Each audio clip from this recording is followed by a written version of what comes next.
No, I don't like that. Grand Moff Tarkin. Grandma Tarkin. Yeah, I heard of her. Grandma Tarkin.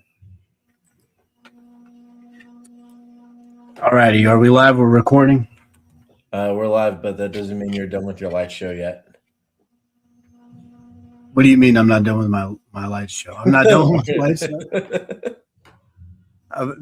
I thought I was getting more settings with these, to be honest, but there's really not a whole lot. I think it's actually just different colors. Many men often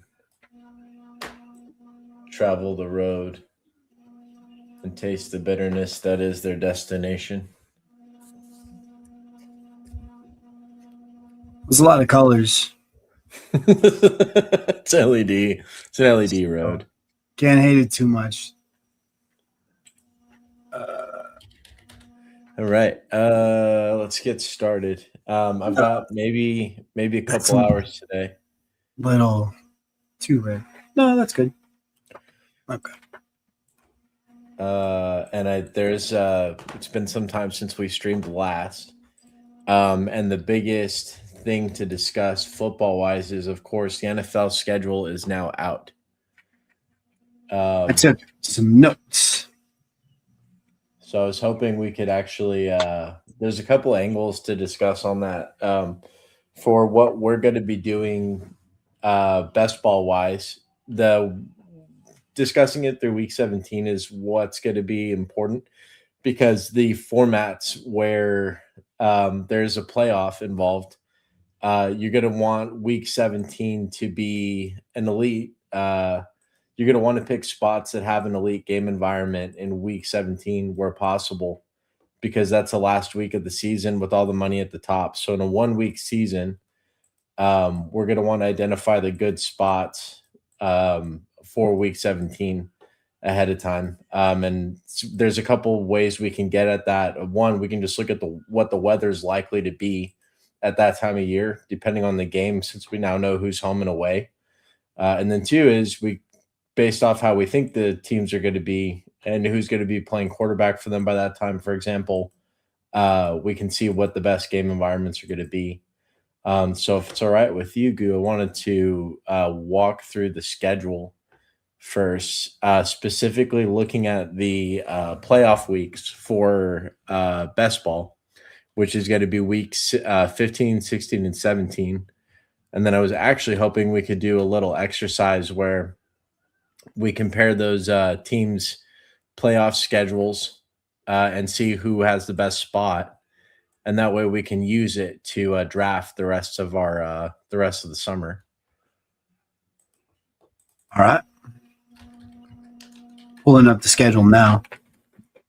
Nice. I'm making a shitty spreadsheet. All right, we're looking at weeks 17 specifically, you said? Yeah, so it's I kind of jumped all over the place in that introduction, but in short, the tournament style contests on Underdog and DraftKings have playoff weeks. These are weeks 15, 16, and 17. Typically, you need to be the best team out of like 12 or 16, or in some contests a little less. It's a little less difficult to advance, but you need to have the best team in each of these weeks. And it's basically sudden death. You advance or you don't.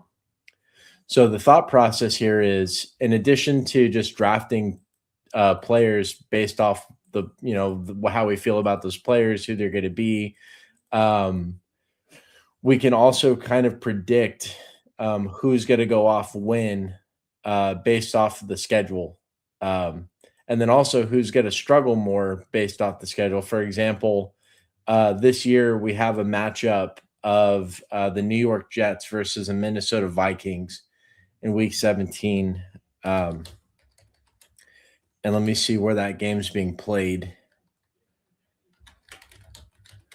But that, just thinking about that sort of game for fantasy football, I think this is going to be in New York, so kind of outdoors, if I'm not mistaken. So this is a game January 3rd, outdoors in New York, and it's going to be Sorry, just blanked on the name for the Vikings defensive coordinator, but he's awesome. Brent Flores. Oh yeah, Brian Flores. Yeah, yeah. He just the way he works blitzes in disguises coverages drives teams mad. Well, is Gino or Gino's backup got to do well against that defense at that point in the year outdoors in New York in January? The one first off, the weather could be a concern. There could be a lot of snow, and that slows the game down. Two, I just mentioned the quarterback concerns at that point in time. I know you hate Kyler Murray, for example. Yeah, Don't think he's awful. gonna be a Awful. an engine. This is a Fantastic game, talent, but he doesn't watch any film. yeah, and he probably won't need to against these Jets. But the Jets defenses are You need to usually the watch only against the part. Jets defense.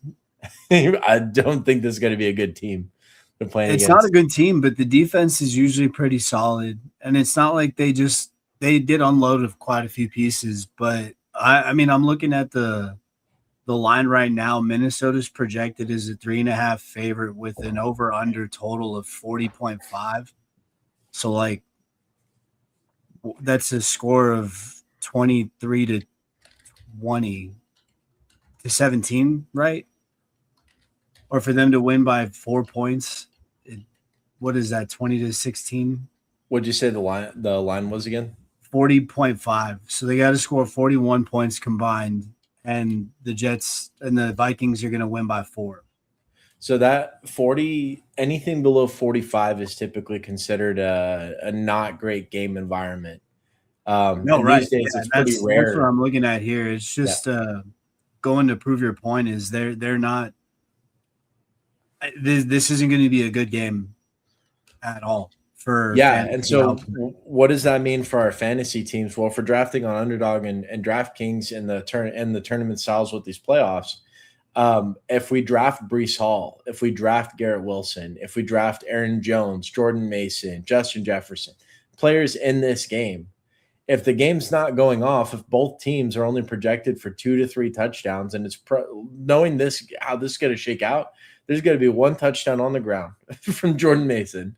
There's Yeah. going to be like 6 field goals from the Vikings kicker, and the Jets will probably settle for 3 field goals and probably not score a touchdown. And are we going to want to have Brees Hall in that matchup against the Vikings defense? No, probably not. Are we going to want to have Garrett Wilson? Maybe in a game where they're getting trashed. But with Gino there, I mean, part of that Jets question particularly comes down to, do we think Gino's playing? But just zooming out here, the strategy again is just what quarterback could be playing for them at that time. And if you think about the Jets, where they are, there's a chance the head coach gets let go like first 4 games of the season, Aaron Glenn. And No, I don't then think there's a chance Aaron Glenn's getting fired in the first 4 games of he the should have season. been fired last season. I think they just I brought him back to cement in the tank this I coming don't year.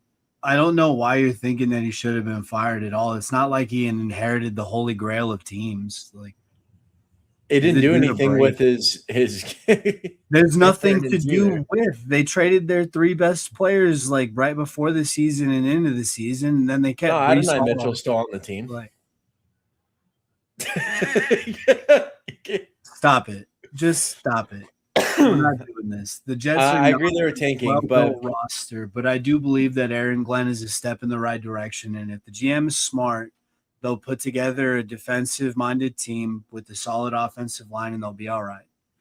so I don't see him winning head coach anything of note anytime notwithstanding, soon. regardless what happens with the head coach, if Gino plays exactly the same as he played with the Raiders last year, I don't think he's going to finish the season. I don't know what younger guys they have behind him, but I think that Last they'll I just checked, see what they have left. They'll see last I checked, what they they were have. bringing in Russell Wilson.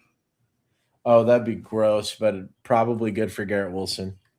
No, so right now it's the young guy on the roster is Cade Klubnik. Cade Klubnik. I've Yeah, heard the he's out name of before. I think Clemson. he's gotten some hype. He's out of Clemson. He's not bad. Um, I mean, he's got a lot of talent, and I mean, he didn't win a whole lot at the college level. Well, not a lot of the meaningful games like the playoff games. But he played well. I got no Do problem you with know Cade where they Klubnik. drafted him? Not off the top of my head. Let me check this out. The barrier for me is like if they took him in the first 3 rounds, this guy's probably going to get some starts this year So if the he's a Jets fourth aren't round in pick. playoff contention. He's a Fourth fourth round round pick. pick, but he'll probably still get some time anyway, just given that the Jets offensive line isn't super, super strong. Yeah, not strong at all. Not strong at all. So I wouldn't be surprised if Geno just kind of gets beat up a little bit. You don't want to plan for that, but I just wouldn't be surprised to see it happen. Right now, their listed backup is Brady Cook, who I know nothing about. Brady Cook. That's not. Who am I thinking of? Brady Cook. He came out of Missouri 2 years ago. Yeah, I don't know this guy. Not at all. He had a few starts at the end of last year. Yeah, it looks like it. Yeah, that's what happened. Okay, so They don't look very good. Yeah, I think I might have put this guy in DFS 1 week, 4K start against someone at the end of last year. So to your like Aaron Glenn's not doing anything point, this dude is awful, and he got 5 starts. It looks like. So the talent is just not in system. Hopefully they're trying to get around. I mean, like I said, I've got no problems with Cade Klubnik. I think if he has a little time to develop the right way, he could have a pretty decent career. I mean, he had a really good college career, man. You can't take anything away from him there. So yeah, let's take this one step further and kind of just look at these teams' last 3. Go ahead. So I see where you're going with that strategy, but that's the whole point of the depth in the best ball format.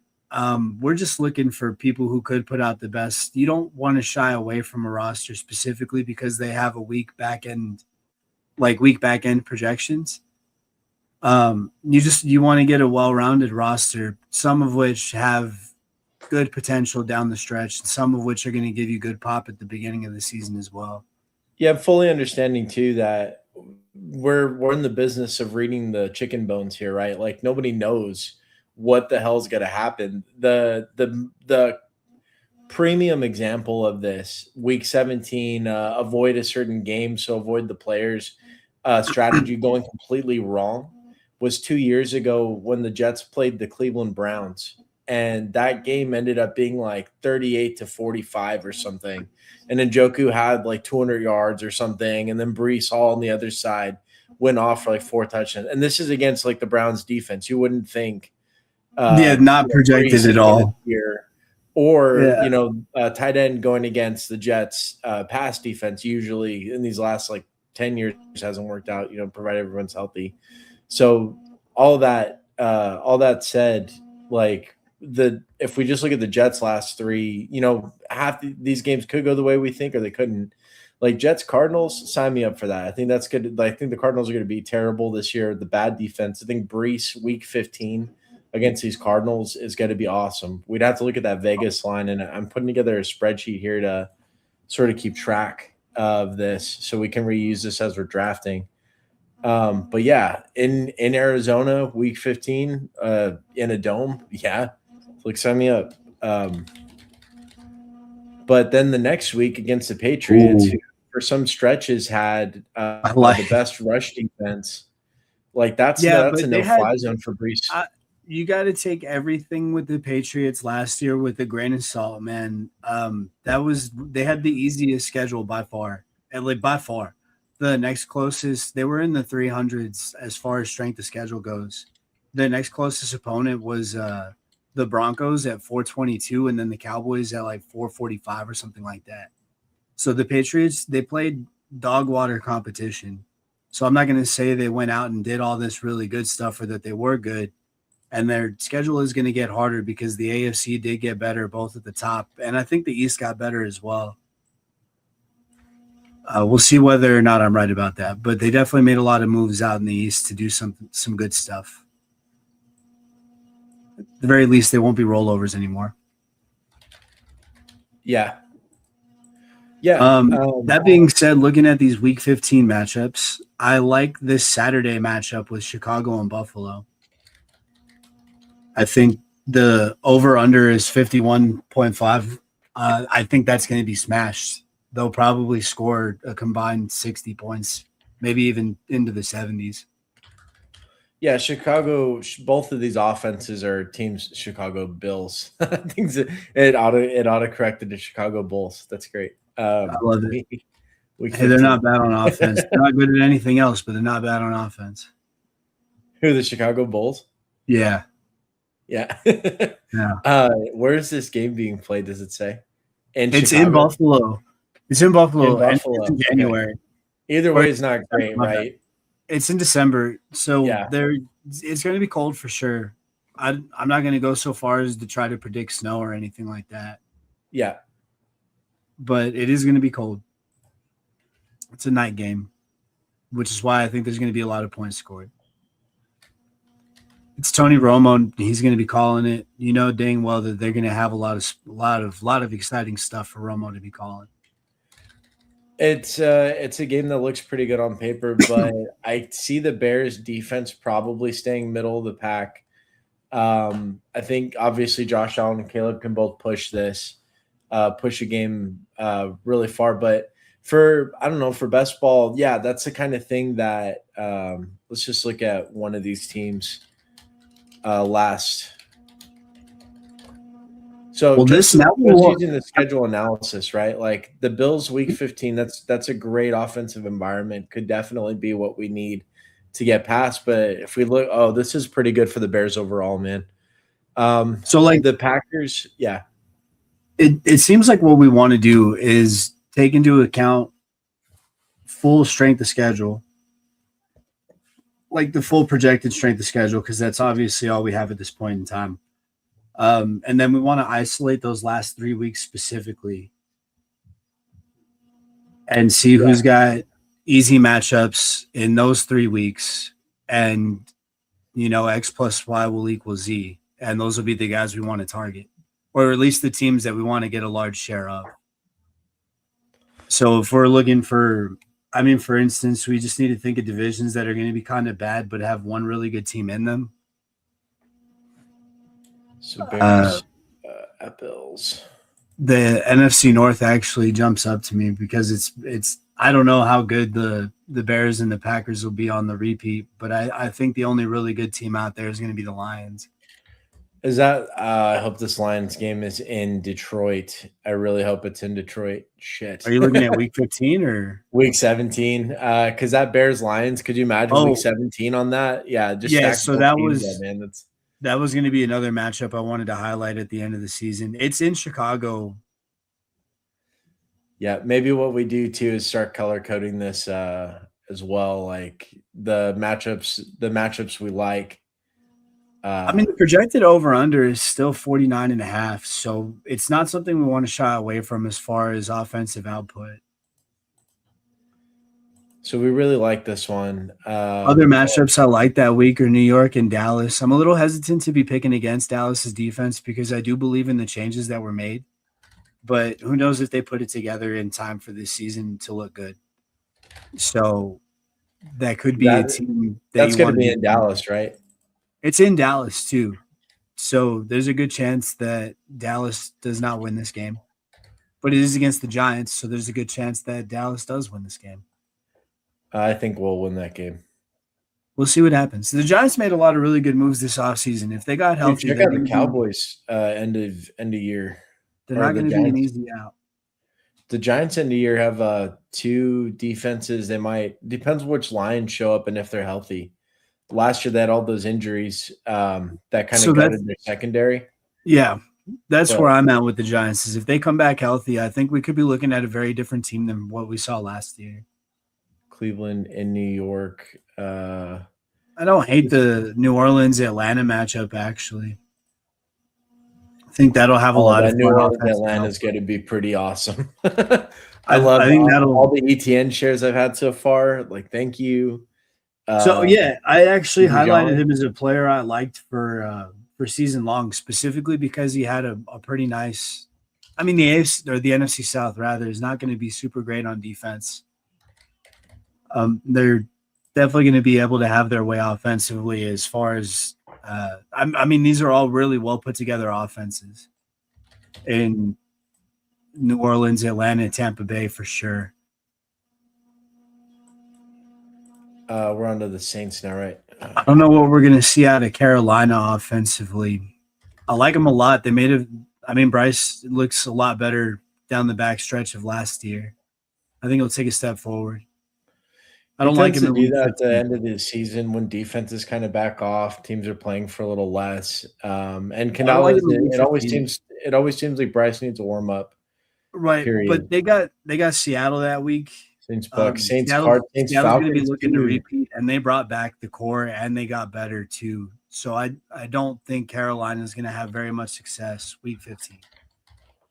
I do think Seattle will have a lot of success week 15, though. So if we want to look at some Seahawks players, that's probably a good thing. I've been searching in the wrong window this whole time. I'm still sharing my Jets schedule. I've been pulling up all these other spots that we've been talking about. Nice. Because we've gone, yeah, great. Way to go, Grandpa. This I'm tired of digging, Grandpa. I forgot to record the first 3 streams, and I'm calling you Grandpa. That's fine. Oh, Saints at Bucks, Cardinals at Saints, and then I like this Philly San Francisco matchup. The line's only 45. Oh, you like that game? I was thinking about that game a lot. I don't really like that game. I like that game a lot. I can see that being like 13-17. I could also see it being 35-32. I'm out on it, man. Eagles are going to win 30-27. Well, the way I look at that is like, do I want to play Christian McCaffrey in that game? By the end of the season, assuming he stays healthy. You do. You want to have him. The thing is, if he's on my roster, you're going to play him, right? But like, exactly for best but ball, I mean, if it's best ball, you don't really have to worry about it. It's kind of just set him and forget him. Yes, exactly. But on the season as a whole, knowing that $3 million or $2 million or $1 million even in the same tournament. Well, I'm not betting that McCaffrey stays healthy for 2 17-game seasons in a row after he's turned 30. It's not. I don't think that's going to happen.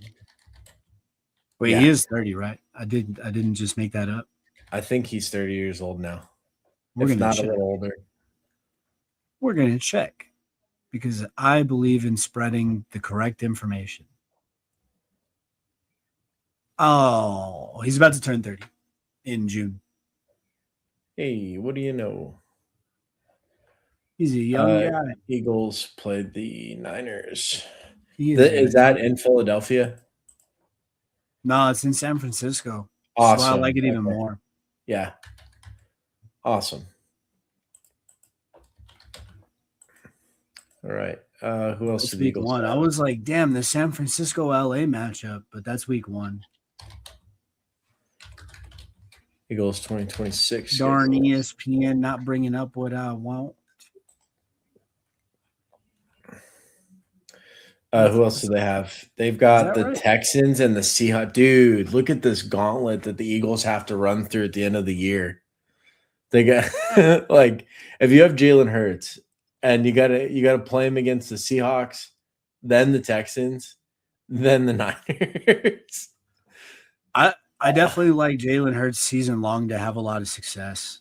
His numbers at the end of the year are always pretty intriguing, specifically because he gets the rushing touchdowns. From a purely schedule perspective, this is easily one of the worst things you could see for your quarterback. Having to go through the Seahawks defense, then the Texans, and then the Niners. This is not what I would want for my San Francisco, everybody's going to be hurt, so we won't have to worry about that one.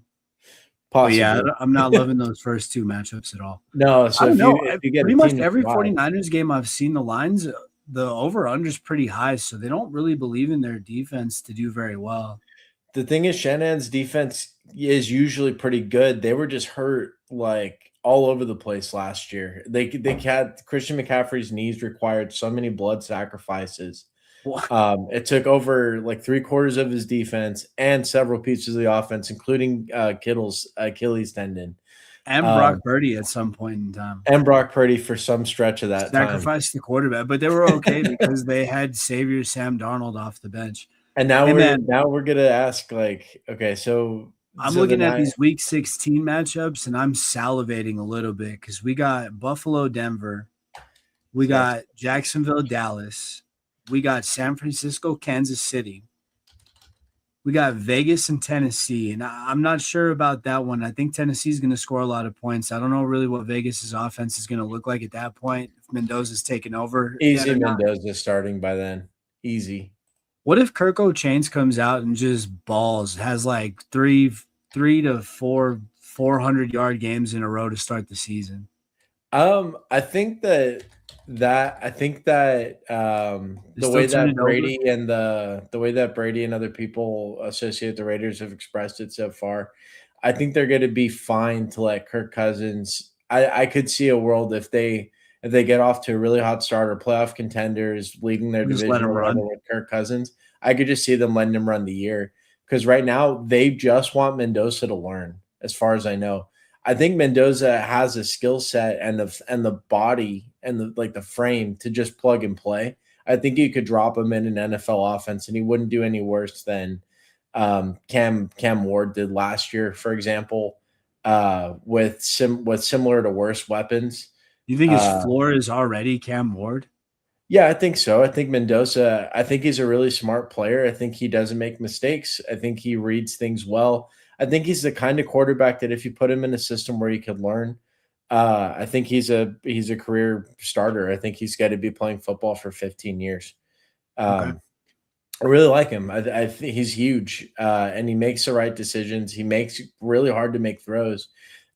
His weaknesses, from what I've heard, and again, I'm not like I only have the eye test that I watch these guys with. I'm not like advanced analytics kind of whatever. I don't have all that shit under my belt. Yeah. But what I do see with him is he's going to go into a really good spot with one of the best offensive minds, with Clint Kubiak in the league. He's got Brock Bowers there, which is a major advantage for any team to have. His receiving core is kind of weak. The running back is elite, and they're putting in an offensive line this year, whereas Geno didn't have any. And I think this Raiders offensive line, they turned it in from one of the worst situations into a strength. I would need to look up the exact players, but I think they're bringing back like multiple year starters there. And they brought in a lot of outside help too to replace what was broken last year. Why Geno had such a bad year. I think Geno he only halfway sucked last year. He made plays that could have kept them in games longer, but the offensive line just kept getting destroyed from the onset. So all that being said, a situation that wasn't as bad as they played last year, a team that overall wasn't as bad as what they played as, and then this young guy stepping into some time. Yeah, I think you could just roll out. I think you could roll out Mendoza tomorrow. But I think what Brady wants to do, and these coaches, they really want to let him learn and see things and diagnose. And yeah, he's probably making starts by the end of the season. I'm drafting that way. I think anywhere of like 8 games makes sense. Wherever their bye week is, we can probably find that out. Yeah. LV. Okay. I like all of what you said. I don't agree with any of it, but it was good. No, I'm You kidding. listen to me, pal. It was all Uh, wrong. It was all completely wrong. But yeah, all right, you said it well. there's a No, lot to like. I agree. Mendoza's good. I don't know. The same way I don't hate anything about Cade Klubnik. I don't hate anything about Mendoza, but I don't think it's a good situation in Vegas So they have their bye at week all. late in the year. It's like week 11 or week 10. It looks like. I could definitely see just a changeover. Now, what are they throwing him into? They got the Chargers. That's going to be a top 5 defense this year, probably. Got the Broncos. If they did what they did last year, probably another top 5 defense. Well, Titans, cake. Cardinals, cake.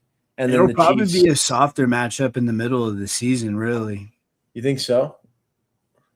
I Because can't imagine they go them through a waiting it gauntlet out right until here. week Dude, check 11. this stretch out for the poor Raiders. They go from the Chiefs to the Patriots to the Bills to the Rams. I'm looking at that right now. Yeah. That sucks. So yeah, that's the other way to look at quarterback situations. You can usually just Their evaluate the schedule's strength not of schedule in nice. the first half because that'll tell you how well the team's going to be doing. Like this Dolphins game, they could like Why do these Kirk guys have such a Cousins. hard schedule? I don't know. They have to go through it though. This There's is an some soft absurd schedule for a Seahawks team here. that was not good last year. Well, part of that's just playing in the AFC West, right? Like three East, Super but Bowl yeah. contenders are in it. Oh No, no, they yeah, play they are with in the West. Yeah. My bad. I was looking at they were they playing the play with they Jets. play with Yeah. three Super Bowl contending teams: the Chiefs, Broncos, and Chargers. So that's 8 of your games right there are Super Bowl, or 6 games are Super Bowl competition. Um, you know, who else And is then here? even their easy games, like they have Cleveland and the Jets, both of whom are gonna have pretty decent defenses. This Raiders 15, 16, and 17 stint's not bad, though. The Broncos, bad matchup at a time when the Broncos will probably need a win. Titans, though, if that defense doesn't improve, Salah's going to have his guys playing Wait, their his guys bye week's playing week 13. the Raiders. Yeah. Yeah, it's late in the season. So you could totally see Mendoza take over the last like 4 games of the season, right? Like I Chargers, wouldn't be Broncos, drafting Titans, for that Raiders. specifically. Damn, Dallas has a week 14 bye week, dude. We're gonna be hurt. There's a format of best ball called the Eliminator Goo, where the later the bye week is, the more of an advantage it is. I'll explain that contest later when we draft the team, but it's better that I'm all over Cowboys. Once I saw week 14 bye week, they're already good picks just as players. Now Yeah. they have like the bet. Oh Jesus, I'm gonna be like Well, 40% that means Dak. their 15, 16, 17 for fantasy output will probably be pretty top tier. The Cowboys have a sweet end of season schedule this year. This Rams And matchup is going to be a bloodbath in week yes, 15, man. yes. It's going to be a lot of Seahawks points not great, but then to go to the Rams and have this is probably going to be like a 50, at least a 51 point over under. The NFL these days, this will be like 52 and a half, 53. Then the Jaguars, same thing, except worse defenses involved, right? So We this usually is choke also against teams like Jacksonville, though. Like, we're usually bad against teams like that. I think we score 25 in this game against the Rams. I think we score 30 in this game against the Jags, and I think we score another 30 in this game against the Giants on Dak's MVP run. Because taking a look at our schedule, this is weak. This is super weak, man. Like Giants, Commanders, Ravens, Texans, a great defense. Look, Bucks. I mean, the Giants, we don't know anything about the Giants right now. It's a lot of improvements in the Commanders. They were supposed to be good last year.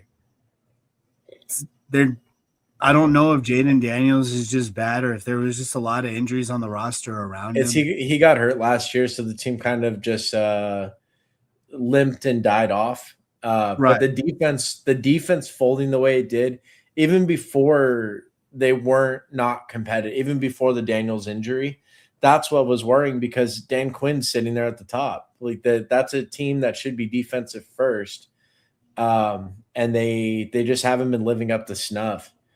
I think the Commanders' offense will be good if Daniel stays healthy, but I think I think any matchups against him would be easily winnable. Especially because I think the way that the Cowboys change their defense, that will be middle of the road this year instead of dead last. So that'll be nice. Right. Yeah. I do think there will be a significant, like a very noticeable improvement between the defense last year and this year.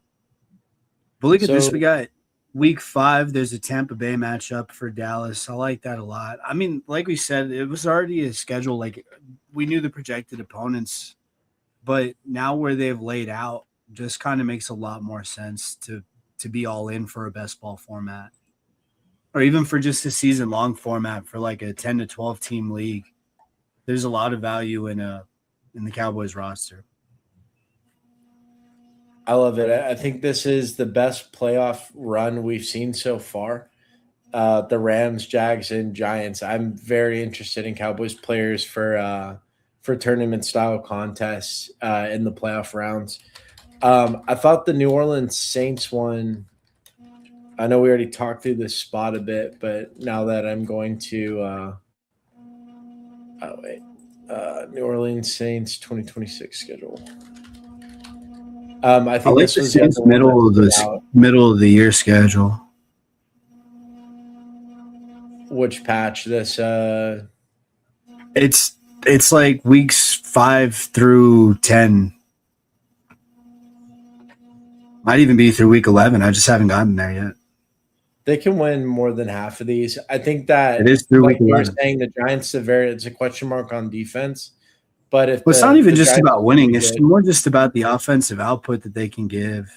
yeah, then and the Saints playoff schedule to me is is as good as it gets. It's amongst the best. I mean, these last two matchups, the Cardinals and the Falcons, the Saints have every right to put They're up 25 tasty. to 30, Super, super right? tasty. The problem is I don't know what to think about the quarterback situation. I'm not a super big believer in Shaw, but I guess we'll see. He's a second year guy, so it's like I'm not too quick to pull the trigger on these guys, but He runs really well. The thing is he came into the league as a rookie at 26 years old or something like that. And then I don't even think I'm exaggerating there.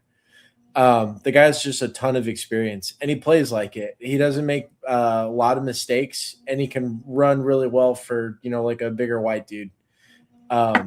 He's pretty awesome for what he is, like a not an elite prospect, not, quarterback of Ohio State for 4 years. Just a journeyman kind of already in college, and then just a solid bread and butter starter for you in the NFL. Playing twice against NFC South defenses in the last 3 weeks, and then having the other defense be the Cardinals, though that is sick, man. I think the Saints are going to be very strong at the so end of the I year. would stay away from the Saints quarterback in fantasy entirely Why? because they legit split time last year with Rattler and Shaw. Like I don't know if it was injuries or what, but It there's was Radler was just the incumbent, and it took like half the year for Schultz to show up. I was so paying Shaw closer attention to Shaw that took situation. over. Okay, gotcha, Yeah, he gotcha. took over for him, and they didn't really put anything in place behind him either. Uh, These numbers I'm aren't super bad either. He's got 144, 272, 308, 333, 259. I'm not a lot of touchdowns in that span. Only 5 over a 6 game span, but not a lot of interceptions either. He's only got 2 over that They span. didn't go out and get any veterans either at quarterback. No, no, Nothing. They no. they It's kept Shaw and Radler. Rattler. That's the depth chart there. Yeah, a So guy they already beat out, and then Zach Wilson, which is a name that we can all just hopefully forget. watch out for Zach Wilson, buddy. Zach Wilson. People He can was really talk fun to that start talk, in but he's DFS on the comeback sometimes. That's trail, bro. about He's it. out to prove a lot of people wrong. I think just in the spirit of thinking about the Cardinals' end of year schedule, for example, if we think that their defense is going to be bad, if they play good offenses in that run, we've already seen a couple of matchups we like. Then it couldn't hurt to take Jeremiah Love or some of these other Cardinals players that we think can go off too. And looking at their playoff schedule, I love it. We have the Jets, the Saints, and the Raiders. Two of these games will be in a dome guaranteed, 16 and 17. And the Jets game is in Arizona. So all dome games at the end of this year with one of the league's sure to be one of the league's worst defenses in the Cardinals. I think plays from all three of these games are going to be really strong. Like Brees Hall against the Cardinals or Jeremiah Love against the Jets, vice versa. The only downside with these Cardinals is it'll probably be Carson Beck, in my opinion, at the end of this year. I think his Probably, over yeah. under is at like 4.5 games now. Yeah, it So that jumped the could game. kind of kill the offenses. But Genty against the Cardinals, that's going to be amazing at the end of this year in Week 17. ETN against or HN, however we're saying Travis Etienne now. That's going to be amazing as well. And yeah, you could totally see Brees going off week 15. So I like all three of these Cardinals matchups at the end of the season. Agreed.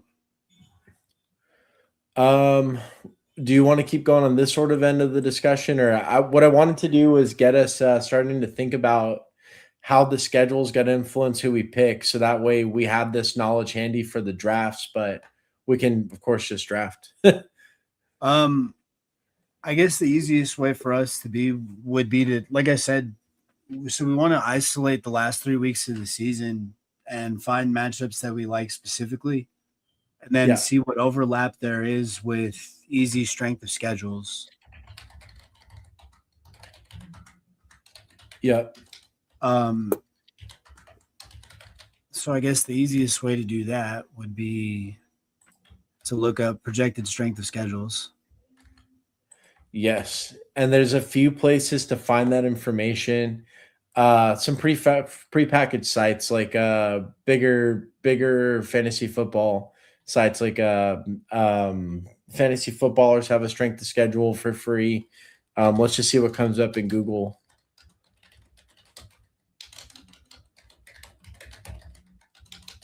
Combined 2025. So the problem is it's based on last year's win percentage. Yeah, and you have to do some reading the chicken bones, right? You have to do some forecasting here. Which And the only way to defenses do got that is better. to see where they were at and then kind of anticipate, are the roster changes plus any coaching changes gonna. So I would stay away from Dolphins players. There's probably a good reason to do that anyways. I mean, talk about a situation in flux. I would Malik say Willis, stay away you can from. feel how you want to about him. We know he's not one of the NFL's top 10 quarterbacks, probably, and very unlikely to be their long-term answer. He could be, but it's very in flux. And then new coaching staff. They did sign HN, Devon HN to a Long term, long-term yeah. deal. Yeah. But what's the defense going to be? Who knows? Are they even going to be competitive this year? Are they going to try and tank for one of the quarterbacks coming out of the draft? I could absolutely see it either way. The receivers are questionable at best. Malik Washington headlines, but he's kind of just like a gadgety slot. Two rookies. One of them he can really be something. Chris Bell. He just had a laundry list of injuries. And then they reached on this guy, Caleb Douglas, who's going to be another rookie. Probably not as good as Chris Bell's ceiling. And honestly, who knows what any of the three are going to be. And really, like when pressed about the passing game, the coaches for the Dolphins really just talk up Greg Dulcich at tight end. So Yeah. that's not telling me anything good's going to happen with these Dolphins at the end of the year, or over the course of the season At all. Yeah. So I'll take Malik Willis, like without a lot of pieces around him. I'll take Ollie Gordon, who's the backup to Devon Achane. In case they do start tanking, they'll shut Achane down more likely. And then Ollie Gordon will be there for 10 to 15 touches a game, maybe a touchdown. He goes like last round of these best ball drafts. I take Greg Dulcich a lot because they don't have any other tight ends around him. Trying to look at the strength of schedules too as I'm talking here. So yeah. One. Yeah. Yeah, as far as getting back to these strength of schedules, the ones that I think that are going to overlap with a lot of what we were talking about, the Saints have a pretty easy strength of schedule. The Browns have a pretty easy strength of schedule. I didn't take a look at their last few games of the season, but I am liking, because their offense it looks pretty solid this year. And a 429 strength of schedule kind of tells me that they're going to be playing a lot of easy teams. A good chance that a few of their players blow up as a result of it. Cincinnati, the exact same case. I think their offense is going to be phenomenal, and playing against easy matchups is going to lend to them being top fantasy performers this year, both season long and towards the end of the year. Falcons, Colts, Lions, all the same thing. I think it's a top end offense is playing easy teams, so we should see a lot of production there. This is pretty sweet. On my screen's Sharp Football Analysis, which is a one of the leading football research sites you can have. Great betting content, great research overall. But this tool is super useful too. completely free. I'm not even logged in with the premium stuff. But we can this is exactly what I was looking for. We can filter down to the weeks left, and then see, the strength of opponent here. Like Falcons looks like they have a pretty good one. I wonder if I can zoom out from a specific team, like I was presented with straight away. Oh, to compare several teams. Yeah, that's the one thing that's missing. It's all a CSV at the end of the day. I think somebody could build this pretty easy. It probably already exists somewhere, but yeah, just clicking through some of these. Let's see what else. So the 49ers, look at this gauntlet for the Niners, dude. They got to go to the Chargers. They got to play against the Chiefs and the Eagles all back to back. Lucky they get a toss up at the end there with the Cardinals in week 18, but who the hell plays week 18 fantasy anyways? Yeah, I already don't like 49ers players for fantasy because of the injury volatility there. Yeah, it seems like somebody's going to get hurt, or more people are going to get hurt than not. Agreed. Steelers here, this to me is like a false trail. It is a false trail. The boy will be moved on the week before his birthday. I actually just listened to that book today. But here, like, so the Panthers for part of the last season had the league's best rush defense. The Titans under Robert Saleh, that even if they have middle of the road talent, that defense is going to be coming hard against whoever they're playing. Gross. They're not going to go to phrasing. They're gonna be coming at you. And then of course the Ravens are the Ravens. So this is going to be I think this would be sneaky bad offensive performances for the Steelers, even though the matchup here looks good on paper at the end of the year. Kind of think these are like grinded out games, especially if the Steelers defense stays healthy. Eagles, we talked about, they're kind of screwed at the end of the year. That's bad. The Jets. Talk through the Giants. I like the Jets because I don't believe in the Patriots as a team. I don't believe in them in any way. I think they were phony pretenders last year. Off-season antics kind of gets in the building, and shakes everything. But I think they're a great group otherwise. I think that's a good team. There is also the loser of Super Bowls tend to go on and do really bad things the next year. That's true. Yeah, I can think of a lot of examples. I don't think there's a break in the trend this year, as the Patriots last year had the easiest strength of schedule by far, and this year are projected to have, a top 3 strength of schedule? Well, I think I can see a case for regression here, and there certainly is going to be some regression. Yeah. But that doesn't also mean that the Patriots product is bad. I think the Patriots product is going to be bad. I think they're going to have a top 5 rush defense again, especially if Milton Williams is sitting right there in the middle. And I think he's coming back. They have a great secondary. They're going to be able to play with most offenses and do a pretty good job at containing them. Offensively, they're going to add A.J. Brown more likely than not June 1st, and then that's going to push Boutte to like deeper probably involvement on the outside of routes, getting rid of Diggs, but their middle of the field options are pretty strong again. We've got Hunter Henry. I think Demario Douglas may be back. I'm not saying he's strong, but he's at least good enough in the slot. Solid, yeah. And then they picked up this rookie tight end, Eric. I can't remember his name, but I think he's going to be he's a great blocking tight end. So their run game could get better. And then at the same time, this guy is very good at it's kind of like a Dawson Knox, except he's probably a little better in the pass game. And as a rookie, I think, they're going to roll out a lot of 12 personnel and just be able to come at teams. I think May's only going to take a step forward. That's what I wanted to say about those teams that get to the Super Bowl and lose. This kind of reminds me of like Burrow's rookie season, where it feels like they're playing with house money. Like they got there earlier than anyone was expecting them to be. Yeah. But the Bengals didn't go back. No, because Burrow kept getting hurt. But are we not saying that? Are we ever saying that the Bengals are out of Super Bowl contention any given year? I If mean, their yeah, they defense, are. yeah. As long as their defense stays the way that it is, the Bengals are not a true Well, the Super Bowl Patriots contender have at all. not a Burrow level talent with May, but I don't know, 85% of him. And then the Maybe defense to actually 72% play of in them. those bigger games. I So I just don't see the Patriots being anything worth writing home about this year. They might win the division again, but it's only because the AFC East is so weak around them. yeah, yeah. If the Bills don't outright take the division with like a 12-win season or something, I haven't seen their full schedule yet either.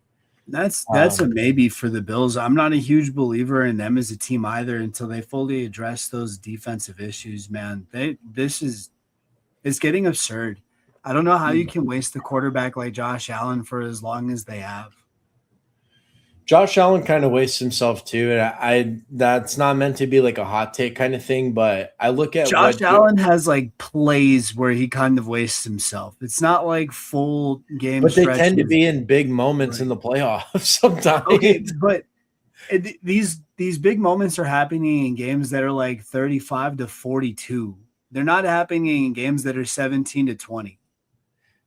The Broncos AFC title game or the divisional championship this Oh year. yeah, he played like dog shit. I'm not saying that I Josh thought he Allen played is pretty immune well to for a lot of playing the game. bad. I think I saw 2 interceptions in the fourth. I think there was 2 in the fourth quarter. One that just didn't need to happen. He tried to go for like a 40-yard touchdown when I think there was still like 2 downs left. But you need that. You need But that.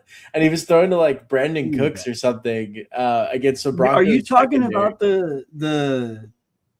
the ground play? Like they were going There to the was a ground and it was ground a pick? There Yeah. was a ground play, but there was also one where it was in the fourth quarter, and I think like 7 minutes left or something.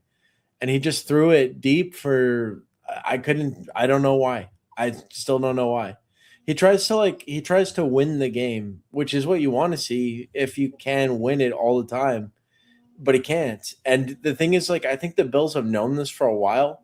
And I look at the James Cook usage and what they've done with the running game and how they've transitioned to be like run first no matter what. And then like kind of give Josh Allen just weak receiver after weak receiver after weak receiver around. I think they're like trying to put him in I think they're trying to like buckle him in for a limited That's so dumb. experience. It just feels Josh that way. Allen is Brett Favre. You have to let that man go wild. But you got to let him. You got to let him run. Of course, You gotta let him be him.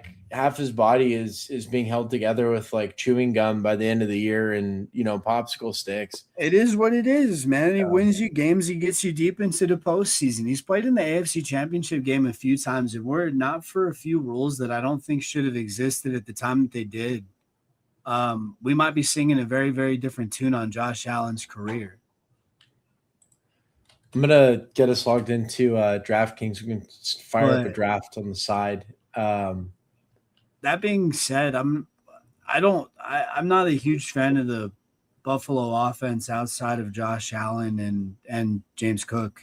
It's really just those two that I would be taking from that offense.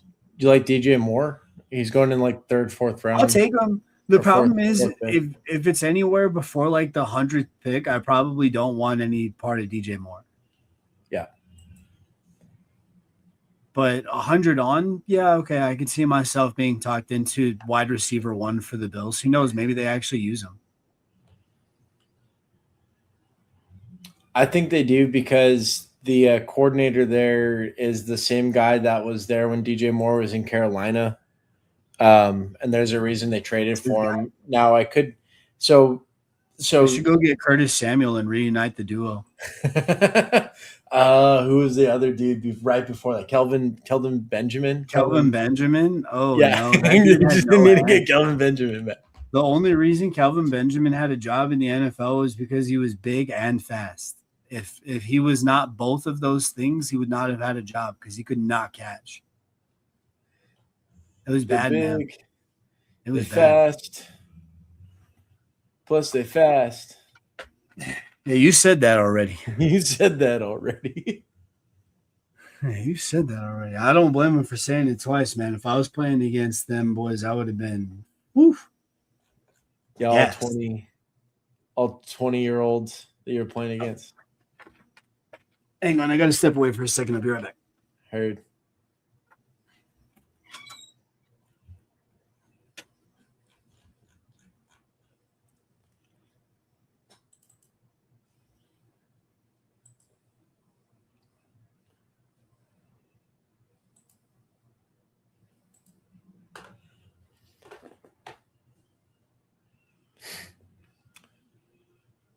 Nothing like some dead air to really air out the dead.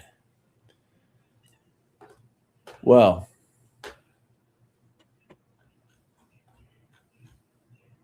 well, look who's returned. Me, I'm back. Now you're back from outer space. I'm back.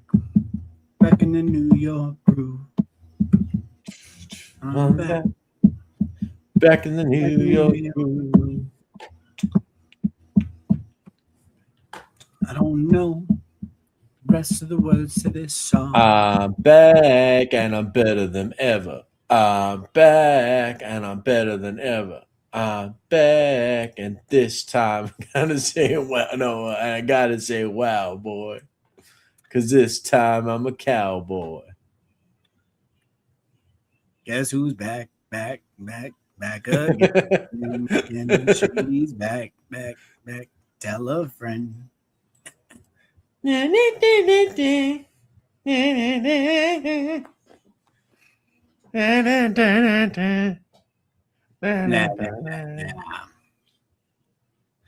Back in black! Hit the sand!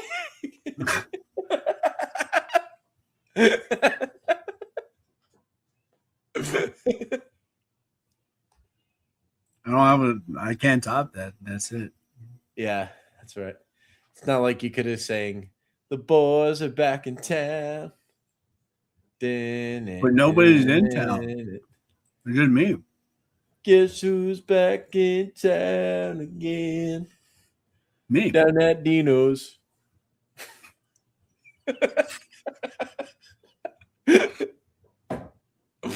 Fantastic. Thanks. Thank you. I like it like that. Okay. We're signed up for a draft, but who knows how long it'll take to fill. Okay, so this is going to be the DraftKings Best Ball Millionaire, $3 million to first, $2 million to second, and $1 million to third place. I'm gonna win I've been all taking a three lot of my those bullets. prizes.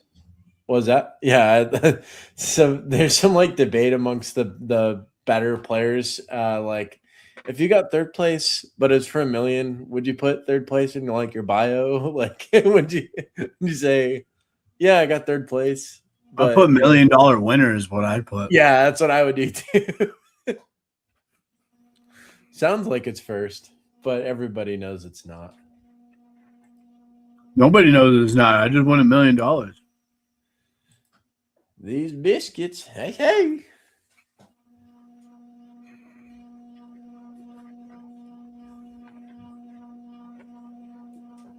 Yeah, biscuits, yeah. My biscuits are burning. I just know those bad guys will be coming for us in the end.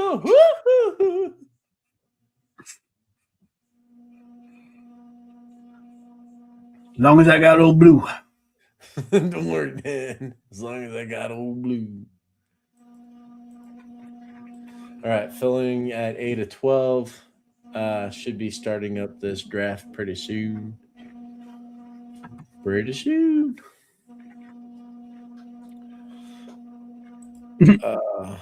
Man, I like the strength of schedule tool. Trying to see if any of these other teams stand out.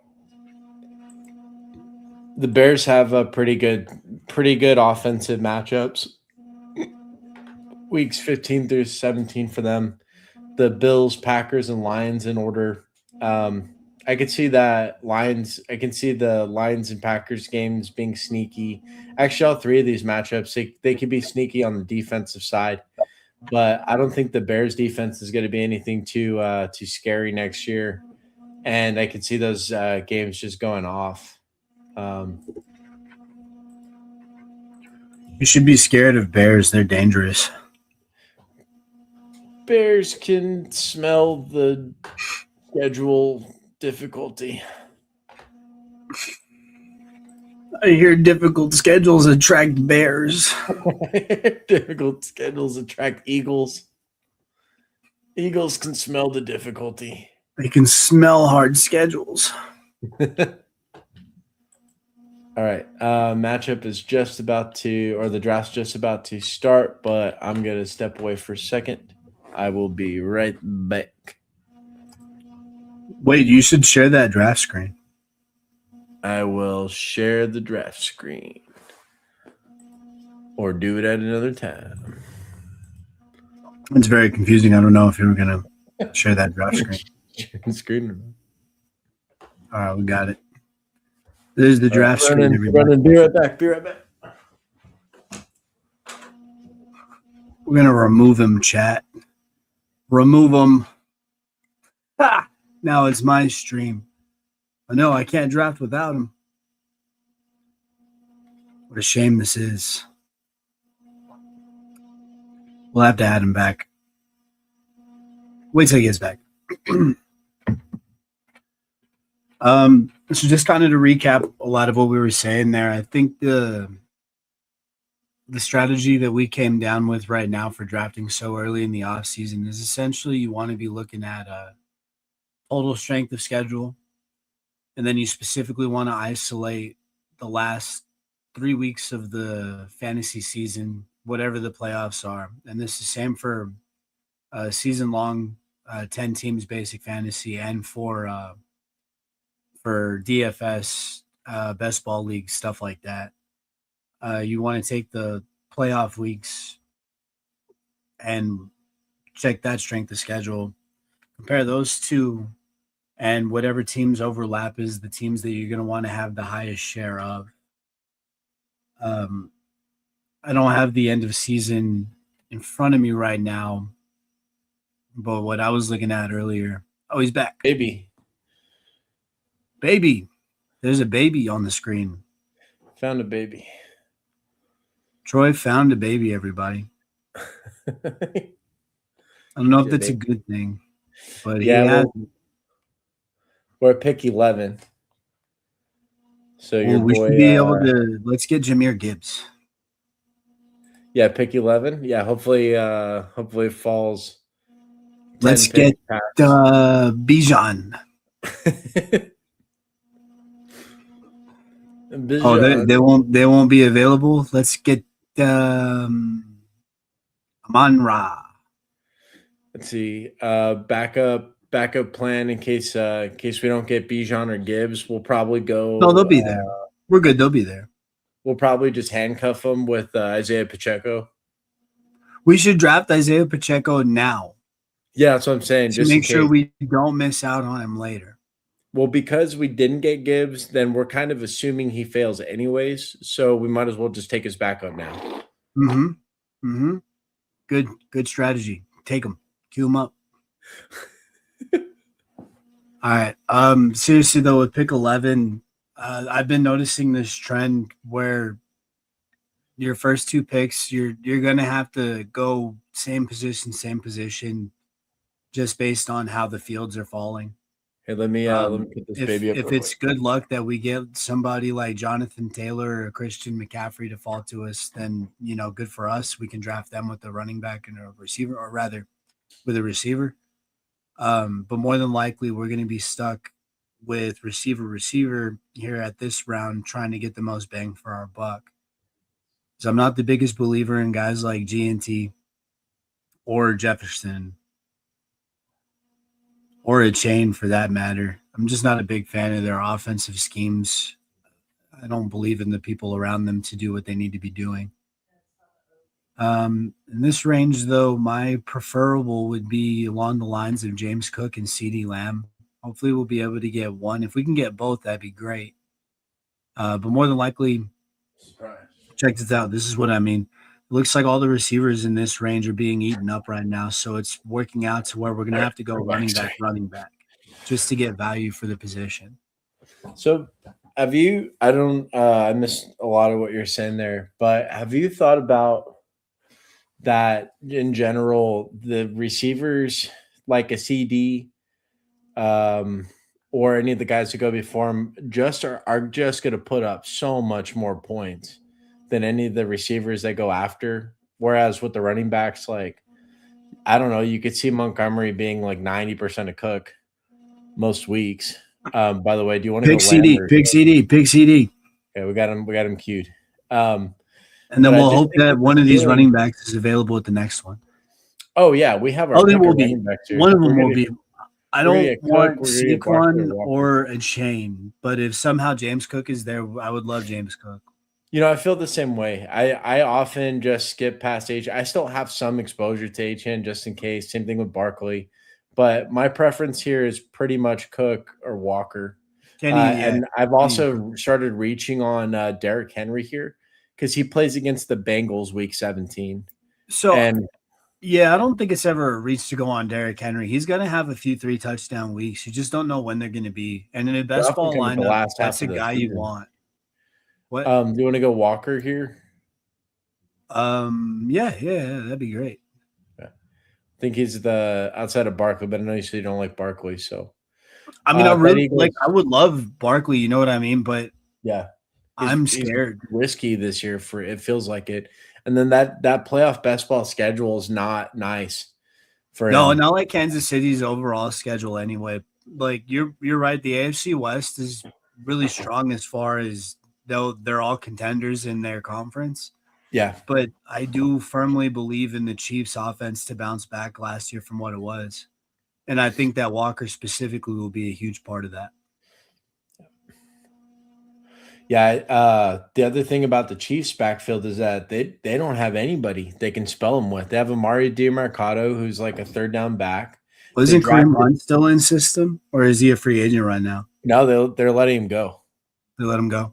Yeah, so he's not going to be anything for him. If anything, he could poach a couple touchdowns, but he's not going to replace Ken Bone, right? Like for between the 20s work. And Kenneth Walker can create, and Kenneth Walker can catch passes and create his own long touchdowns too. Yeah, so I wouldn't even be that worried if they kept Hunt. But the thing is, they don't have anybody like him behind him. So they have Amari DiMercato. They have Brashad Smith, who's like a converted receiver. I think he's like a pass catching running back as well. And then they just drafted Emmett Johnson, who's like a really big athletic pass catcher. That's his profile in Nebraska. He caught like more balls than anybody else in last year's running back, any of these rookies coming in, but he's not known for his between the tackle work, despite his size, because he's quite sizable. He's like 220 something and 6'3". Like he's a big dude, but not known for being a power runner or anything that you can pretty much just see all the in between the tackles. Kenneth Walker, you can see goal line Kenneth Walker. And the fact that Walker can catch screens and stuff means that he won't be completely left off the field. His pass blocking specifically leaves something to be desired today. But with Mahomes, like I can really see it working for Ken Bone. Probably 10 to 15 touchdown season as his like floor. And with like if he is a shade of what Andy Reid's running backs used to be, like we're in for someone way outperforming the running backs around him. Like that's for sure. I agree. I think Kenny Walker and the Chiefs are both in store for a fantastic season together. I hope so. The defense should take a step back, though. Spagnuolo is like probably the best defensive coordinator in the game. That's arguable, but he's up Christian there. Parker. Yeah.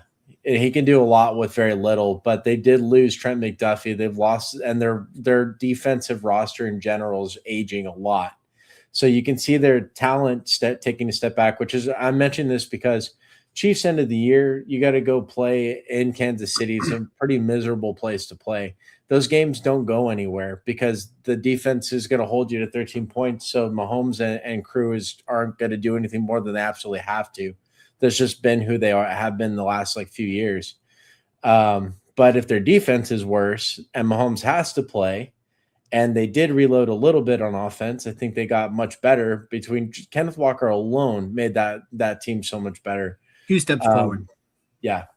So I could definitely see the Chiefs kind of exploding against any team that can push them, but it's going to be kind of rare what teams can push them. I wonder what their end of season looks like. So getting into this range of players, it looks like we'll have guys like Igbuka, maybe Breece Hall on the board. Both names I like a lot. And from my experience, especially this looks like it's a 12-team league. There's not going to be a lot of running backs late in the draft, so we are going to have to load up a little bit now. Yeah, I think Etienne's my top pick from these guys, if he makes it to us, because he gets the Falcons, I think, last game of the season, and then also the Cardinals. If not, what we can do at this range is go Igbuka, Javonte, and top off our starting receiver and running back. I'll defer to you, but I like Etienne the best from the available guys. But I'm just not sure he's going to be there. This dude's taking forever, and there we go. Yeah. Okay, so I like Igbuka the most. Javonte. With this pick, I like Igbuka the most. And if we would you want to secure Javonte and then just take the best of whatever receivers left because he's the only running back here? Yeah, we should. Range. Okay, let's do that. Yeah, because if we don't get Igbuka, I'm more than happy with T. Higgins, Garrett Wilson, Zay. I actually think is kind of. I like Zay Flowers a lot this year. I have him start up in a lot. Me too. I got him in a bunch of places in the pre-draft stuff. I've been taking him nonstop too. This fourth round value is crazy because he already performed to this level last year, and exactly. He did that with Lamar being hurt. The Ravens' offense is going to get better. Yes. I agree. Yeah, he seems like an obvious regression candidate. And meantime, they took our boy. Dude, you want Zay or do you want T. Higgins? They both play each other in the last game of the season. This is close, right? Do you think that wide receiver 2 from Cincinnati is going to play better than wide receiver 1 from Baltimore? It's a full PPR if we assume the health of both, probably T, but let me start up Zay. Just because we were talking him up. Also, I think week 17, going against the Bengals secondary or against the Ravens secondary. Right. Yeah. Right. Yeah. But yeah. That's where my mind went to. And don't get me wrong. I think T. Higgins is going to have notable games this year. He's going to have a fantastic season, assuming Joey B plays all 17 games. Yeah. But I just think there's going to be a little bit more consistency out of the Baltimore offense. And last year, Zay Flowers kind of proved to be a little quarterback immune. It didn't matter who was slinging that thing. He was just going to get his. Yeah, they did beef up receivers. They drafted Jacoby Lane out of USC. He's kind of like a big-bodied, deep touchdown threat. Very good ball handling, not particularly fast, if I remember, but just a solid rookie prospect. That being said, he's a rookie. It's going to take him a while get up to speed. They, of course, got Elijah Surratt, who got a lot of steam because Indiana won the national title, frankly. But he's a really good player. And they've talked about moving him in sort of the power slot position like a CeeDee Lamb plays. Right. Different kind of skill sets than Zay Flower has. Zay is like a smaller, extremely fast playmaker. And we think that the Ravens offense is going to take a step forward as a whole. So I can easily see Zay's kind of like the money man that the offense runs through. Andrews is another year older. They didn't bring back Likely. And they also lost Charlie Kolar. So this is an offense in flux, but Zay should be the cornerstone or the foundation of that receiving core. And like I said, like we're both saying, the Ravens offense should take a step back to where it was because Lamar should just be a little healthier than he was last year. I really, really, really like Zay Flowers this year. But do I like him better than T. Higgins? T's probably going to get the same amount of targets or similar amount. Probably a bigger average depth of target for T. Higgins. So he's actually worth more. And he's also he's playing opposite Jamar Chase. So that the touchdown availability for him It's always there. His defenses have to do so much to neutralize what else is coming at them. I like T just a little bit more, but his situation seems to be a lot more shaky. I mean, the Bengals every year, you never know is if Yeah, Burrow's going to stay toss healthy up. or not. That's all it comes down to. And it's not like Well, the and if Ravens. the offensive line's going to be anything for him either, let's be honest. Like even when Burrow plays the majority of the games in the season, he's still getting sacked more than anybody else. Yes. Yeah. And I know he likes to contextualize a lot of that and be like, oh, well, it's okay to take it on certain downs just because you know that you're going to be punting the next down anyway, or you're still in field goal range and it didn't hurt the team in this way. I get that he's got that mindset, so he is naturally going to take a little more sacks, but he's taking like a ridiculously more amount of sacks than the next guy up.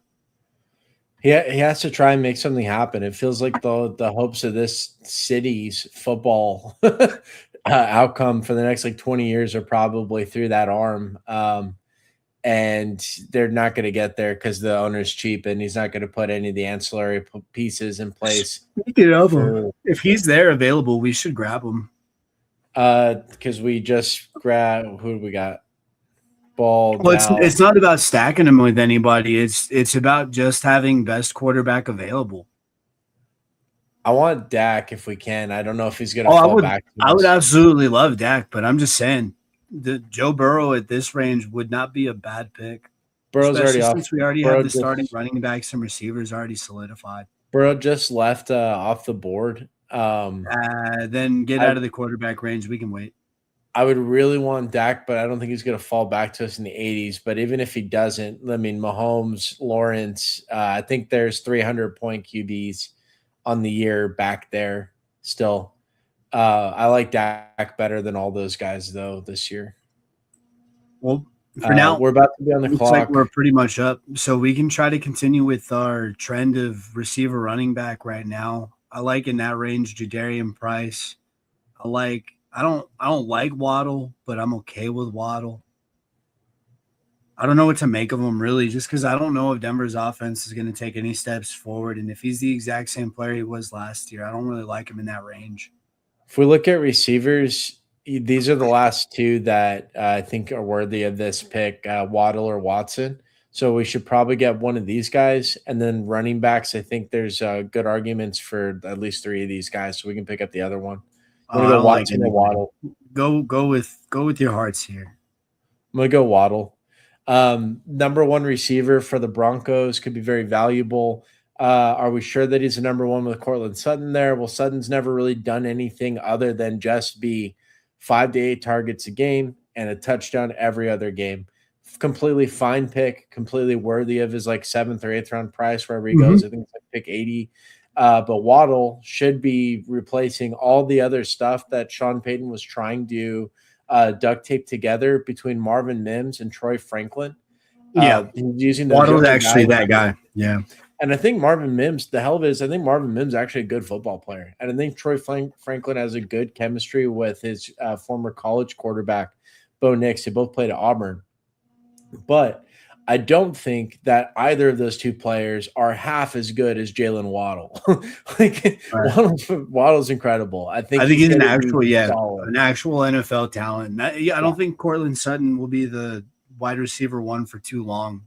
No, but I think Sutton's still going to be very involved. I've been taking him a bunch because looking at these other receivers, who would I rather have, Sutton or Washington? Sutton or Harrison, Sutton or Tyson, Sutton or Pierce. So I like the offense is better. He's going to be getting a predictable amount of volume with the touchdown upside. Hey, here we're back up. Do you want to go Stevenson, maybe Tootin? 2 seconds. I don't love anybody. Okay, let's just stick with the average draft position. We're going to go Tootin.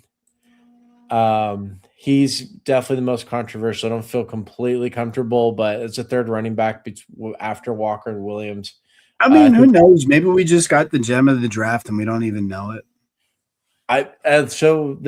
Talking through the Jaguars backfield, let's just pretend. So Etienne left, and that opened up a bunch of in between the 20s opportunities, and it also opened up some goal line work, limited goal line work, some pass catching, limited pass catching.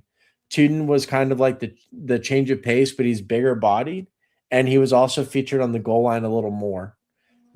So if Tuden just replaces Etienne's role that it was last year, that's already kind of worth the 5th round pick to me, because Etienne was going, I think, round 3 or round 4 of last year. And he paid off. But the thing about Tuden is he's not just a running back playing for a random coach. The coach Liam Cohen, in the interview for the head coaching position for the Jaguars, said Bashal Tuden is the type of running back I would draft. And he said that to get sold, to get his job as a head coach. And then he got the head coaching job, and then he drafted Bashal Tuden. So it seems like he likes the player a lot. On top of the situation being good, you can really see Tuden succeeding. Now, Liam Cohen did just get another one of his guys with Chris Rodriguez there. I think Rodriguez played for him back in college. And Rodriguez is no slouch for all these like B tier running backs or C tier even. He's going to have like 8 to 10 touchdowns. He's got to be the goal line back as far as I know. But I think if we just see the role replacement I described, like if Rodriguez plays Tuden last year and Tuden becomes Etienne last year, I think that's already worth the price. But there's even more upside, I think, because we really like the Jaguars offense on the year. And so I think everyone's going to take a step forward in that offense. And Tuden should just be getting more opportunities because of it. I think he will pay off, especially those running backs around him not being very good. Like RJ Harvey, there's a lot of question marks there. DeAndre Swift goes in a similar range, a lot of question marks there. I think he could be at least as good, but he's certainly not like we picked him over Stevenson. Honestly, I think I prefer Stevenson, even though Stevenson goes way later. I think I don't like Stevenson at all. Really? No, I don't like the New England backfield. I don't like the New England offense. I don't want to touch any part. I like both those running backs a lot. I love Stevenson. The problem is they're both likable guys, which means neither one of them is going to be poppy. They're both going to just be solid all year long. That wasn't true last year. I mean, they kind of they traded off moments in the season. Henderson had like 3 games where he went over 30 or 40 points or something like that, like full PPR. But his role waned. Situations that are a little less disputed, especially going for the second guy and not getting the first guy. Well, if the general offense can be good enough, you can likely get Mason and Jones, but in New England, it's pretty unlikely that you're going to get Travion and Ramondre. I think I can see sort of a ping pong situation depending on how weak the defense is and what type of defense they're playing against. Henderson has built up this profile as like a more explosive pass catcher, long run kind of thing. Not very good at digging up 4 yards, but very likely to get you 40 in some cases. Whereas Stevenson, he's got like all the veteran trust on the team. And you can see a bunch of goal line situations, short yardage, just the majority of usage going through him. And I can see that on their offense playing in the AFC East against at least twice a year. They have 2 of the weakest teams they get to play against, with the Dolphins and the Jets. I can certainly see those guys having some spikes this year. Now, whether they're worth 4th round, which I think the Henderson goes in, and then Ramondre in like the 6th or 7th round, pretty awesome to me. Great value. Henderson is the question, but I saw that guy's got a lot of sparks. I think he can. I don't know. I mean, just look at that. Like, Henderson's already gone, right? But we've got Tony Pollard sitting in this range, who's probably going to have a really similar season. So, do we want another running back here? For I think Mahomes and Kraft stand out the most to me. We should go quarterback. Okay, I'm going to start Mahomes, because if you don't get a quarterback now, you're going to be handcuffed to guys like Cam Ward at the end of the year. And I believe that Cam Ward's going to have a great season, but he's not the most comfortable at picks. No, but we'll pick at 107, 110. So we can get 2 out of 3 guys like a Love, Kyler Murray, Shuck, or Mayfield. But I do want to have a quarterback now. So the Mahomes is great because that's like we just sealed in 300 points. Easy, like at the position. Easy. And we know that that's gotta happen. Like he's gonna have 20 points at least in like 8 of his games, with the potential for 30 to 40 in a few of them. Maybe 50 if he runs, but I don't know if he'll be running with the injuries. No, not at first I like anyways. tight end with this pick, but I'm not in love with Fannin. I It's a wish lot of Tucker value for Kraft the didn't go. position. It's a lot of value for the position. Yeah. And especially we're picking at 81. We're getting him at 86, but or his I don't average like draft position is I don't 81. want Fannin here. I think he's probably a worse pick than Laporta and even Kyle Pitts. I like Um, Laporta, but we can wait on if it's Tight Laporta, we end, can yeah. wait on Jake Ferguson and get the same production. Yeah, or any of the like Kelsey's in that middle with Mahomes at Do you quarterback think now. so? Right now, Chris Godwin is listed as the wide receiver 1 in Tampa, but I'm noticing that people think Igbuka is I want Jaden Reed from these players. I don't know about you. okay. Run Yeah. him. Yeah. Godwin, I feel strongly that if he plays 17 games, we've got a fourth round receiver there because Mayfield Yeah, trusts him and he's just a great talent. But he's good guy. 31 years old now or something, and he's had season ending injuries at least last year, and I think in one of the years more recently too. He's just older. Now Mike Evans left. They have Emeka Ibuka. Ibuka is going to probably play more on the outside. Chris Godwin will probably play more on the inside, but both can operate deep. Ibuka, I can see being more of a touchdown threat. He's a little shiftier downfield, but Godwin is probably good for 70 to 100 yards a game and 6 to 10 catches. I can see the offense running through him for most of the possession type plays. They did bring in some younger help, Ted Hurst. They have Jay, who's going to be like their X. He's being talked up as their big bodied X receiver, like 6'4", 220, I think, out of Georgia State. The guy just dominated his level of competition. Who knows if he's NFL talent, but he's big and he can catch. Not the best hands, but he can. Yeah. And then Jalen McMillan, who's a great receiver out of Washington, had flashes even last year, even though he had a bad neck injury. There's kind of a vacuum of targets and touchdowns in Tampa is what I'm getting at overall. They do have Kate Otten, who I really love at the end of drafts. The running back situation's crowded too. Gainwell is going to soak up 2 to 4 targets underneath every game. You just know that's going to happen. I got a lot of Bucky's going to get Gainwell his own. stock. Yeah. And then Sean Tucker will be the goal line back there. There's a lot of mouths to feed in Tampa, basically leading me to whoever the cheapest Tampa Bay players are past their ADP. That's who I typically get. I can see it being a big year for Baker, and none of these guys like super standing out. But I'll tell you, like Godwin, that old, if he goes down, there's just going to be all the opportunity in the world for those guys at the end of the drafts, like Otten, Ted Hurst. Yeah. I've taken Tez Johnson a fair bit.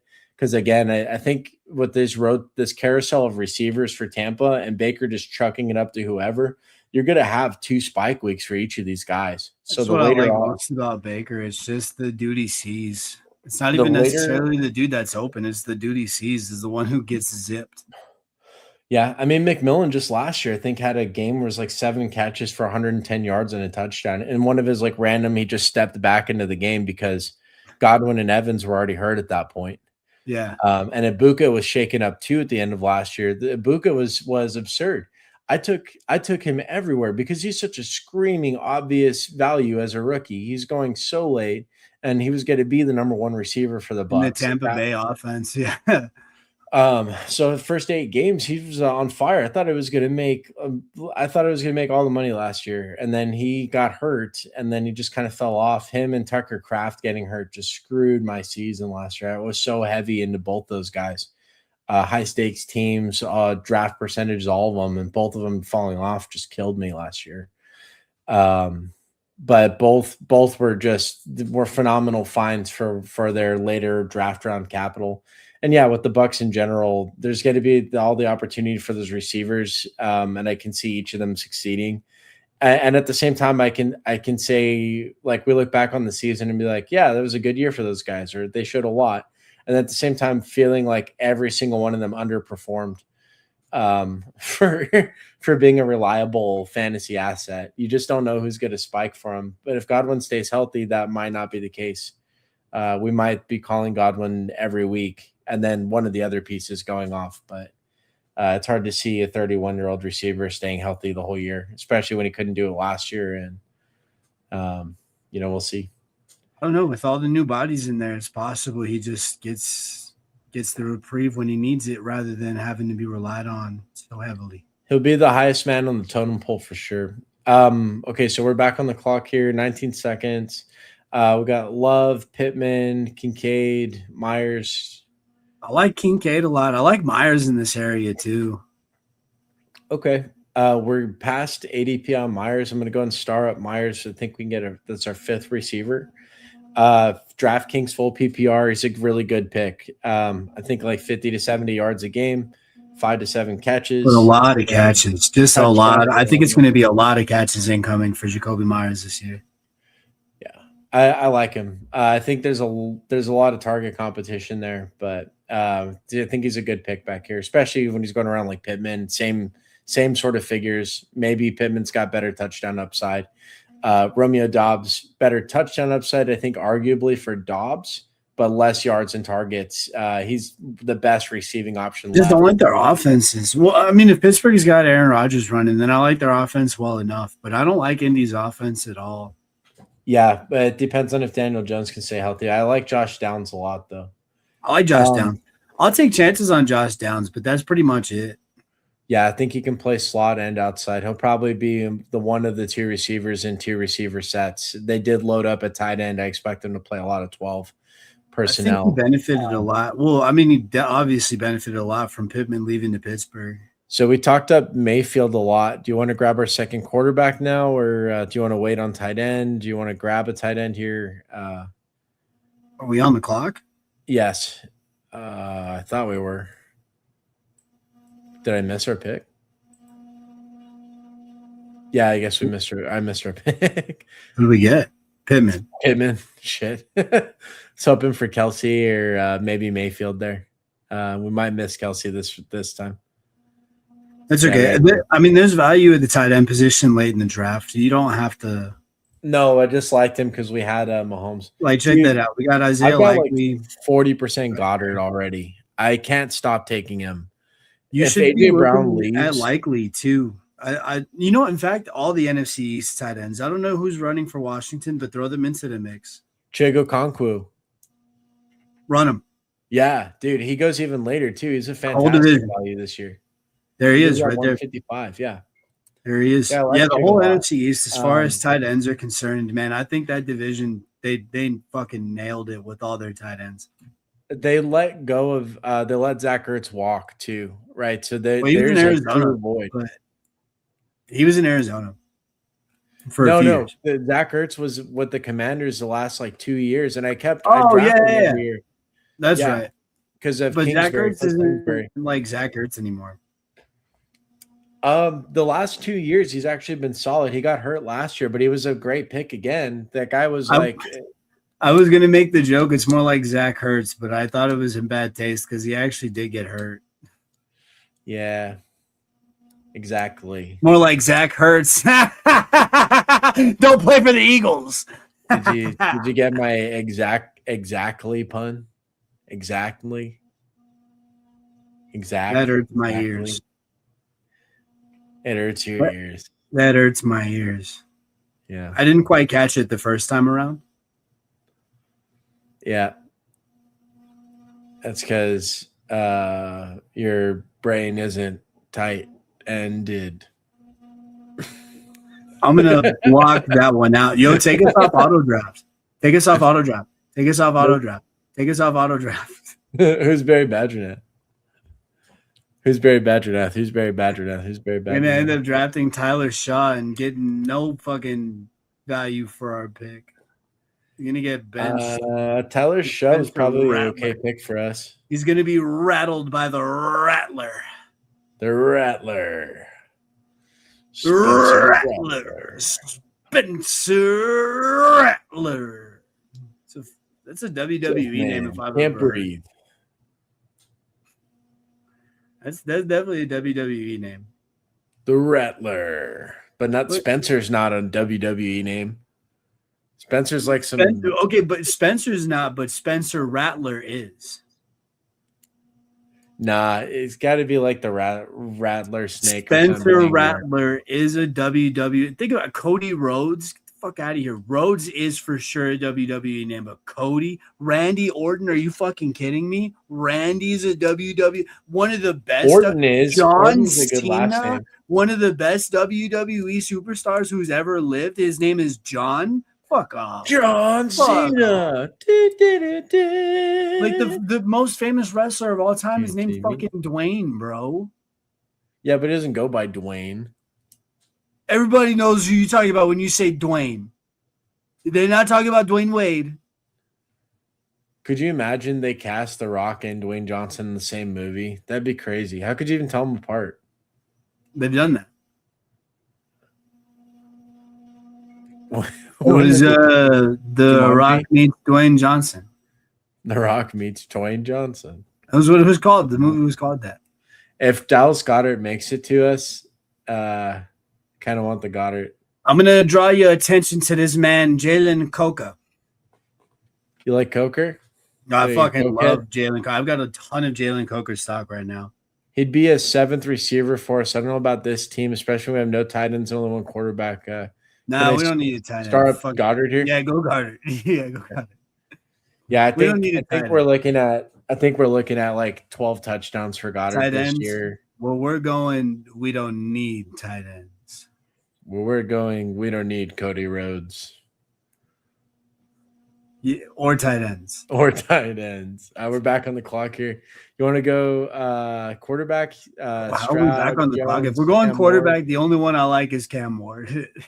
I think you know what? I'm I like okay with CJ the Stroud. reach on him because I'm going to rephrase this. I like CJ Stroud a lot. I just don't know about the Texans' last few games. Yeah, that's tough. I start up Cam Ward. He's there. He's got the highest our guy. ceiling from the guys left. You missed the chance to talk about anybody else. That's it. It's over. We're Cam Ward buyers now. The Titans' last 3 games are the Colts, Drafters? the Raiders, and Drafters. the Steelers. 2 of Ravens those and games the Ward had Steelers? a lot. The Steelers being the last game, but I can see the Titans like Colts and Raiders games going pretty well. The Steelers are kind of 50-50. It just depends if their defense can stay healthy. They did reload, though. They probably have the best roster in the AFC North right now, except for of course, the missing head at quarterback, right? Who knows if Aaron Rodgers is coming back or not. But that defense reloaded, and their offense looks substantially better than it did last year. On paper, I think it's going to be a good year for Pittsburgh. Yeah, I think the Steelers fans will have a lot to Real, sell. true life football will be a good year for them. I don't know about fantasy. If Aaron Rodgers I does, like DK, and I like both running backs out of Pittsburgh as well. I do. I like both running backs. I can say that much. I got started a up- lot of Pittman. Oh, and I like Pat Fryermuth too, and that's going back to the value at tight end late in drafts. I like Fryermuth a lot, and he's going undrafted in a lot of the ones that I've participated in. Yeah, he will probably be good for at least you'll get one really solid, like great spike week out of him, and he's good for probably 2 to 3. But it's a lot of just really consistently good play. Like if you don't know what to do at the tight end position, and you fucked it early, and you didn't get Bowers or Warren, like if you didn't get any even of on those those guys up at the top, you know what I mean? Like you didn't get K Dot in here in the middle areas. It's not horrible to have. No, even on a Bowers team or something, like if you just want that third tight end and DK got 20 rounds, so if you're not taking 3 tight ends, what are you doing? I mean, 2 tight ends is just kind of unnecessary risk here at any onesie. You really should be getting 3 quarterbacks and 3 tight ends with most of these drafts. And yeah, Pat Fryermuth there at the end, phenomenal pick.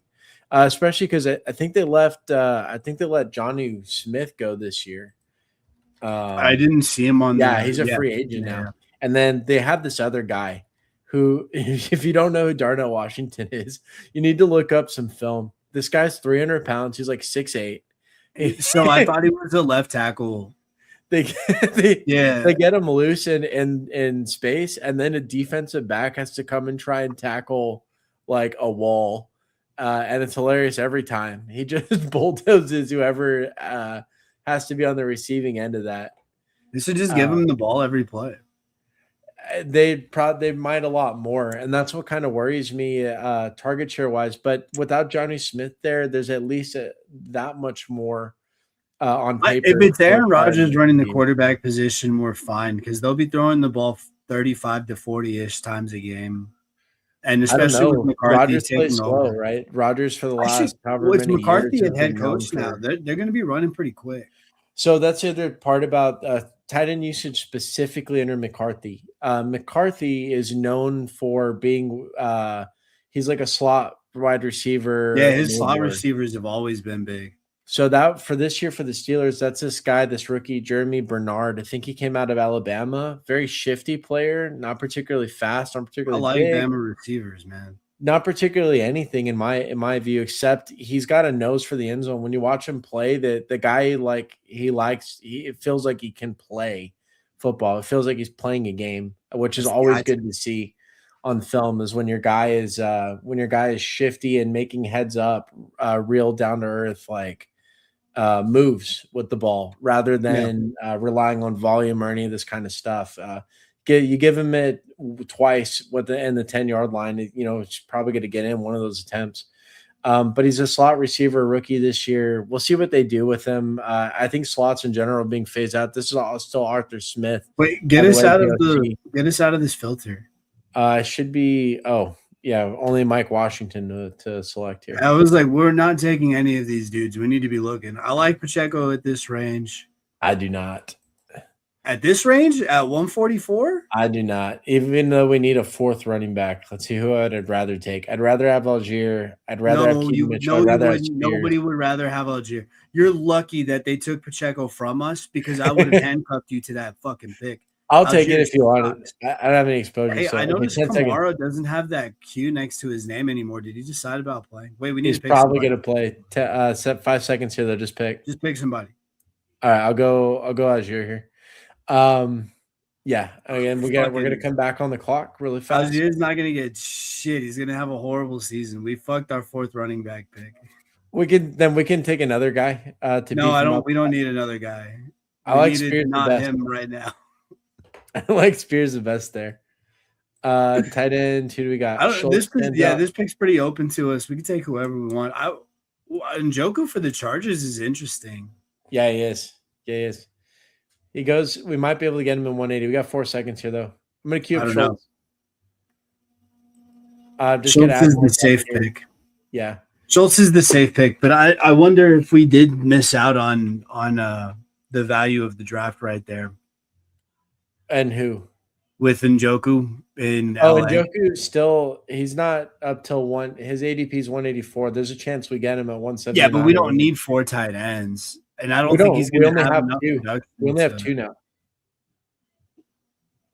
Why did I think we took a third one? No, we just have Goddard and Schultz. Oh, yeah, we were talking about it pretty heavily earlier. That's why. Yeah. Okay.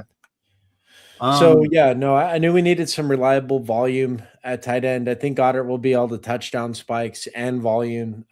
This will guarantee us, and then Schultz now we can pretty much get Schultz whoever. will have a lot of pops, but I think Njoku, given the talent level that he has, and the fact that he is now playing with a real quarterback in a real offense, with a real OC, a real OC. And a real running back and a real receiver outside. Like he's got all the tools around him now to succeed, like to be a real solid tight end of one. I mean, the only concern is he lost his job just last year to Fannin. To Fannin, though, like he didn't lose it to a scrub. Well, he's got to go play against a second-year tight end, Oronde Gadsden, who actually had some really big games last year. Now, when I watched Gadsden play, he's special. That was my only caveat in it. I don't know how good Gadsden's going to be. I don't think he's a special player, but people I are could really see him excited about him now. Yeah, succeed. Oh, and that was also Charlie Kolar's landing spot too. How spoiled are Chargers fans, man? They get to watch Njoku and Gadsden play together. Those are 2 very young, very prolific tight ends working with a really solid regular season quarterback. He's not young anymore. He's not old.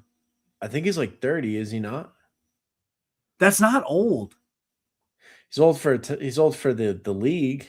Aaron Rodgers is 41 years old. He turns 30 in July. This is not a young player. Skill positions, no, not in the NFL. 30 is old, man. 30 is way old. No, dummy. The 30's NFL like they're prime is walking old Yeller 27 to they're walking old 32. Yeller out the back of the The barn. NFL prime is 27 to 32. If you think that that's wrong, you're wrong. No, it is. That's Not. There's no way statistically that's proven. correct. That's literally statistically proven. No, It's the NFL 27 prime to 32. for running back. That is when players for are running at back. their best. For running back, it's 24 through 27.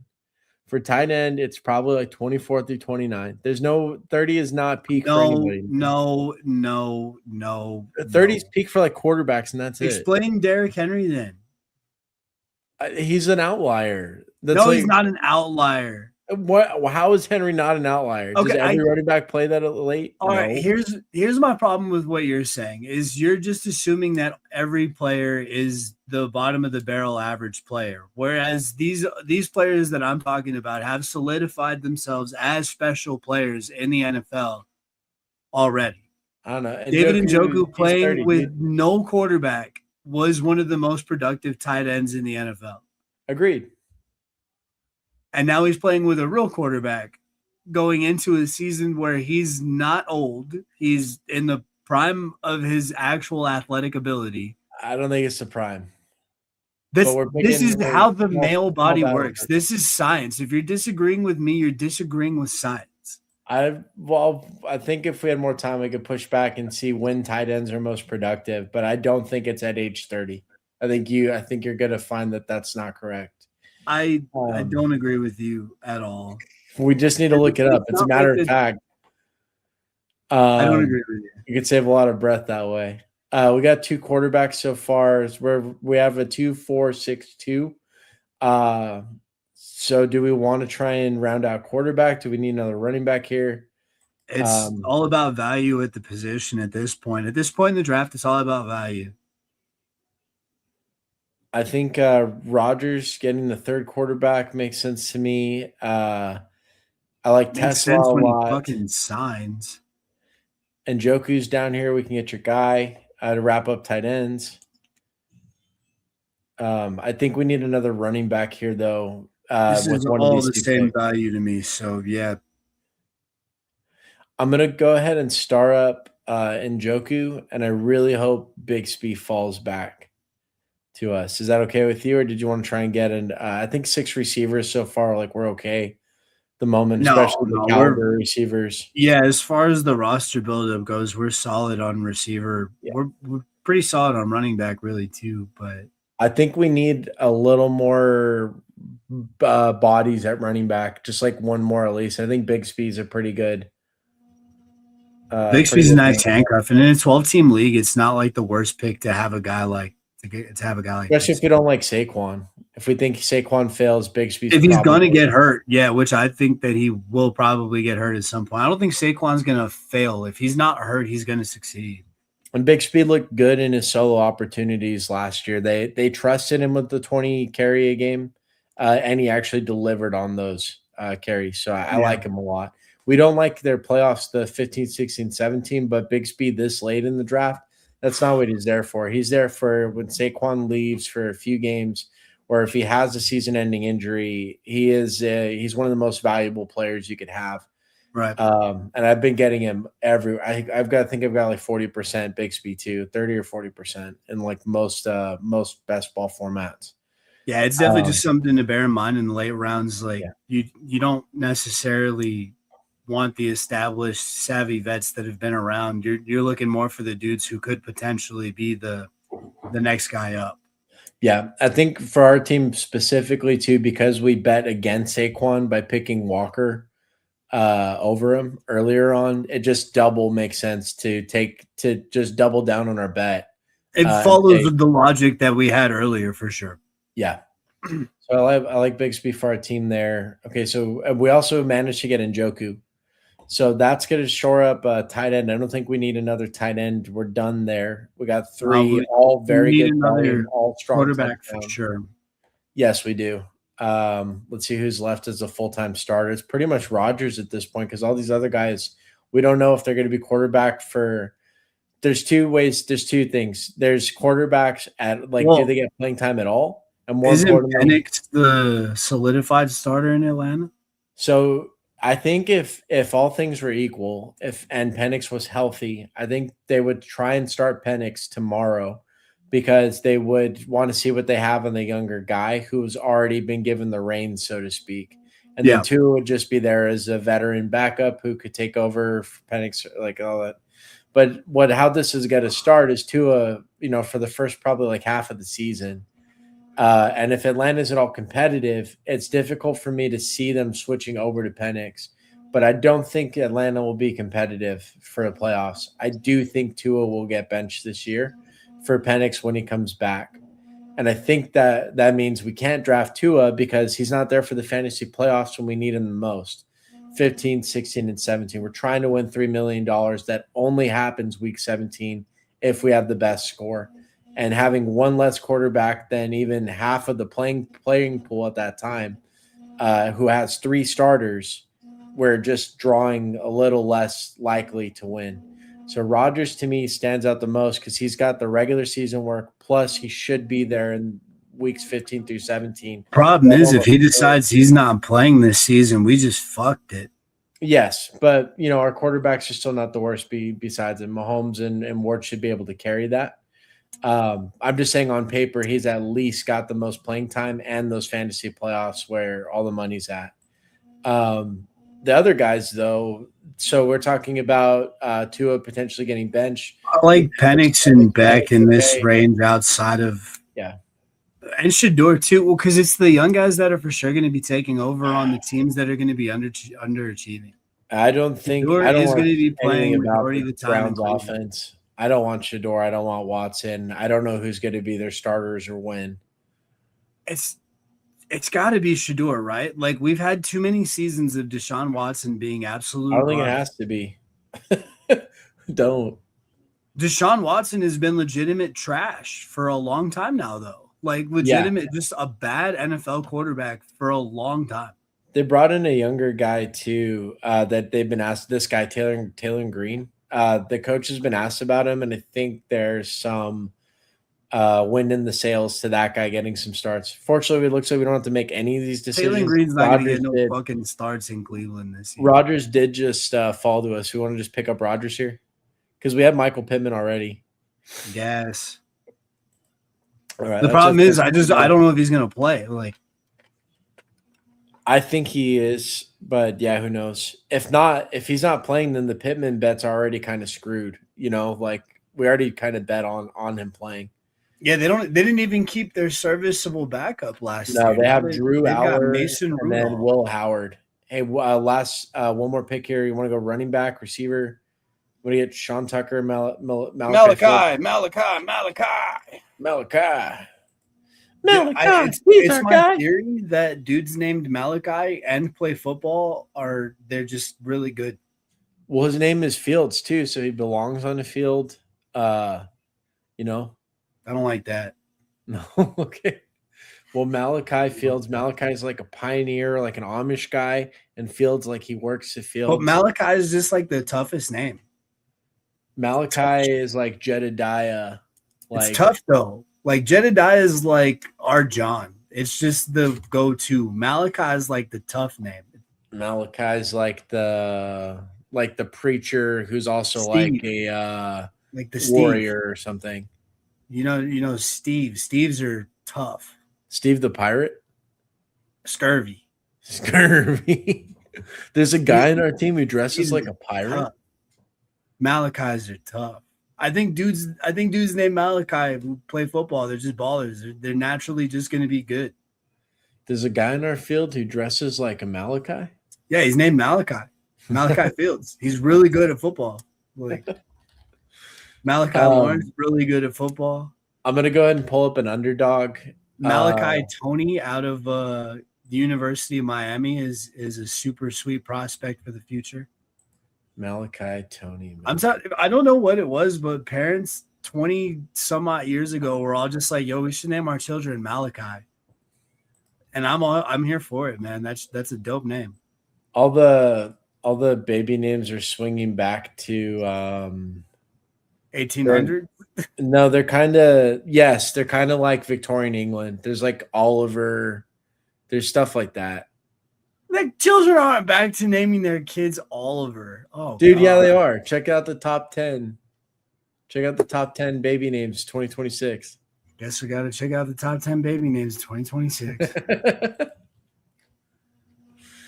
There's like Oliver. Did you just do like locally or internationally?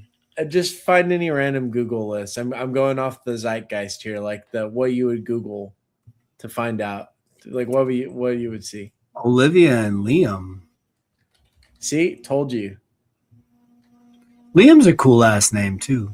Liam's a sweet name, sweet, and you're in good company, right? Liam Neeson, Liam Cohen, Liam from like Liam Gallagher from Shameless. He's a cool character. Yeah, lots of cool Noah. names. Why are we naming our children Noah still, bro? That dude didn't even have an arc. I think it's he was a flat character. He learned nothing. He really had nothing. He had no arc at all, bro. Like that dude just, I'm building my boat, and that was the whole story.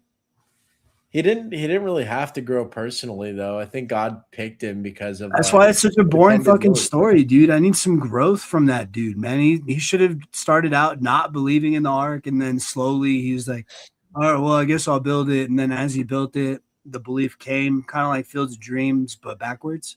Oh no, you just described the plot of Evan Almighty. Arc of Dreams. Okay, so we got a 3-5-7-3. Do you want to go running back, receiver? Dude, are they really naming their children Mateo? That's crazy. All right. 10 seconds. Wicks probably rounds out receiver pretty well.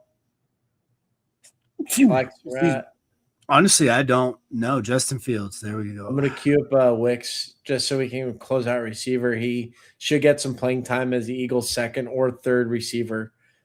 Big body on the outside, showed lots of flashes with the Packers last year. We got to close out running back next. Got to go 6. I don't know if you want to go running back or receiver. We don't need 9 receivers. No. Who are the running backs even available? I think we can get – so this guy's going to be a pass catcher for the Vikings. This is all ass, bro. We just – yeah. I'm going to go Giddens. I don't think it is. DJ Giddens was a very good prospect last year. Jonathan Taylor's going to get 80,000 carries this year. That's just what I was saying. But in the same way as Bigsby being a phenomenal pick, if Barkley goes down, Giddens is very likely to go somewhere. Okay. Yeah, Giddens is very likely the guy who would take over 15 carries for the Colts if Taylor went down. And Taylor did just have a completely healthy full season. So these running backs, there tends to be a little bit of downtime. He's going to get hurt this year. Yeah, a little safer than it would be otherwise. I'm going to pop us into an underdog draft.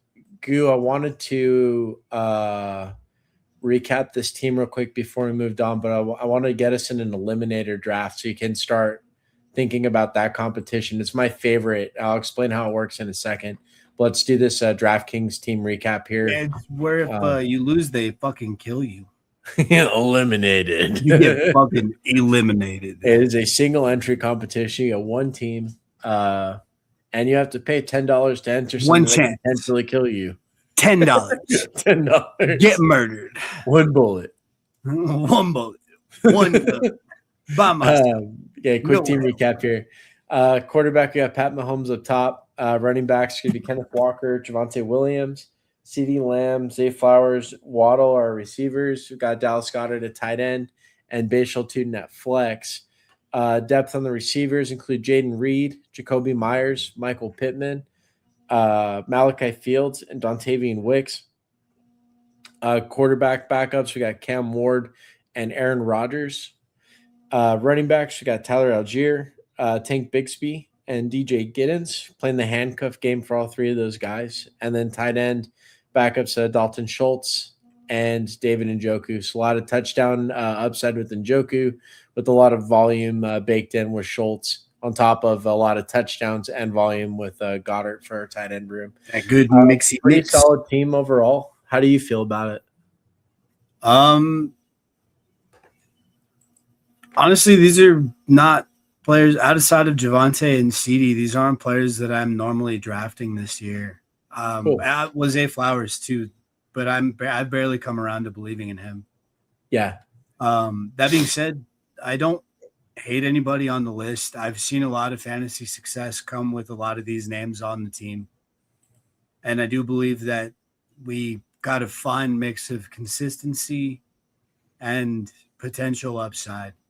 Only problem is in these 12-team leagues, man, you are stuck drafting handcuffs. Like Yeah. you're getting solidified backups for sure, guaranteed. Yep. So it is easy to walk away from a 12-team draft and feel pretty dissatisfied, especially with the back end of your roster. Pretending these backups never touch the field, which is a real possibility with at least Giddens. Bigsby, I feel like he's got contingent upside for sure. Saquon gets hurt. He's obviously a smash, but he's probably going to get, I don't know, 50 to 100 carries this year. Is Saquon going to get all the goal line work when Bigsby's just as big and showed not just the same athleticism last year, but he's just a solid running back, man. I think we're looking at 2 to 4 touchdowns organically without anything happening to Saquon. Algier, I could totally see a situation where right now they've got 4 legit running backs on this roster.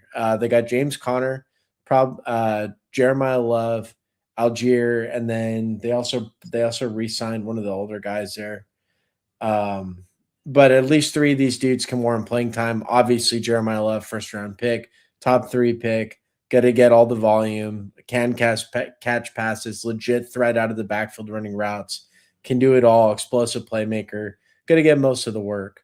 James Conner is probably their best pass blocker on the team, including Jeremiah Love at running back. But he's older. They re-signed him, but they could let him walk. They could cut him. So just so he can play more competitively in his later years. And then Algier here, he's a 1,000-yard running back who always manages to find himself behind generational talents. Really sucks for Algier. But I think my point with Algier and Bigsby specifically is that these guys have paths to be on the field regardless. Like Algier, I could totally see him being like Sean Tucker in Tampa Bay, where the guy's got 10 carries on the year, but 8 of them are touchdowns. I could just see that that's how they work him in, like to throw him a bone, because they signed him for backup running back money. But he was gonna be the starter for them. He in fact said, "I'm only going to Arizona because I'm going to be the starter." And then the owner got involved in the draft, and you could totally see the Cardinals like trying to legit rebuild.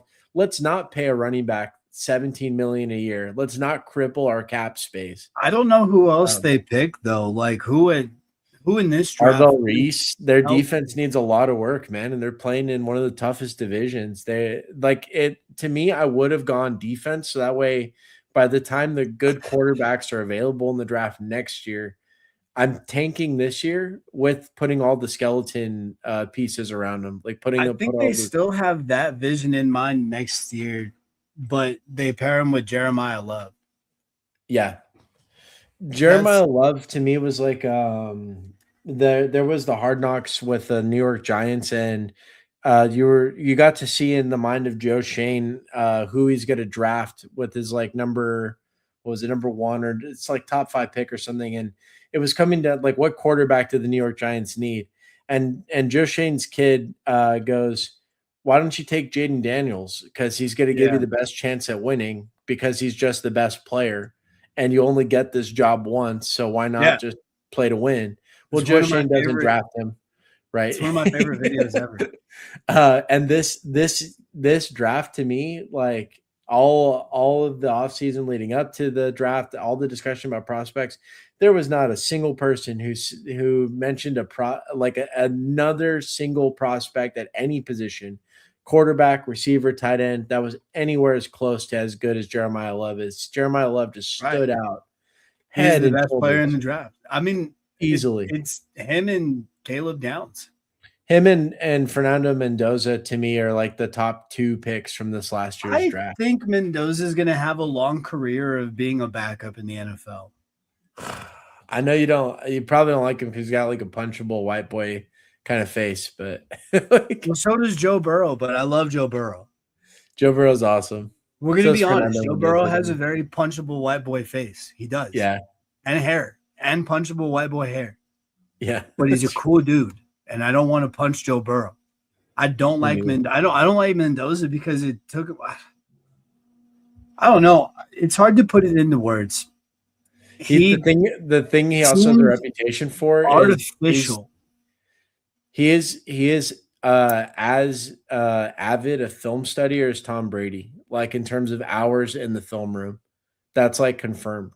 And they're I don't putting know. him in a system literally with Tom Brady at the helm, right? Like, and Clint Kubiak's there. I think he's got all the keys to the kingdom, man. I think I he's don't going to know. be. Everybody thought pairing superstars with Michael Jordan as an owner would pay great dividends, and the Hornets suck ass.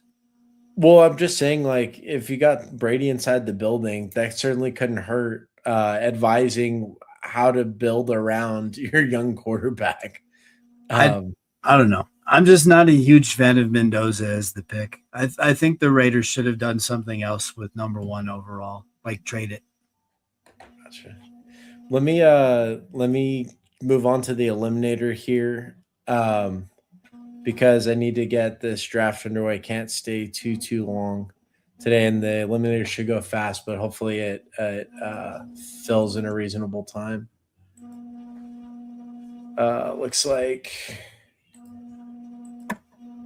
I need to enable location permissions. If we can't get an eliminator to fill very fast, we'll just do a puppy or a best ball mania.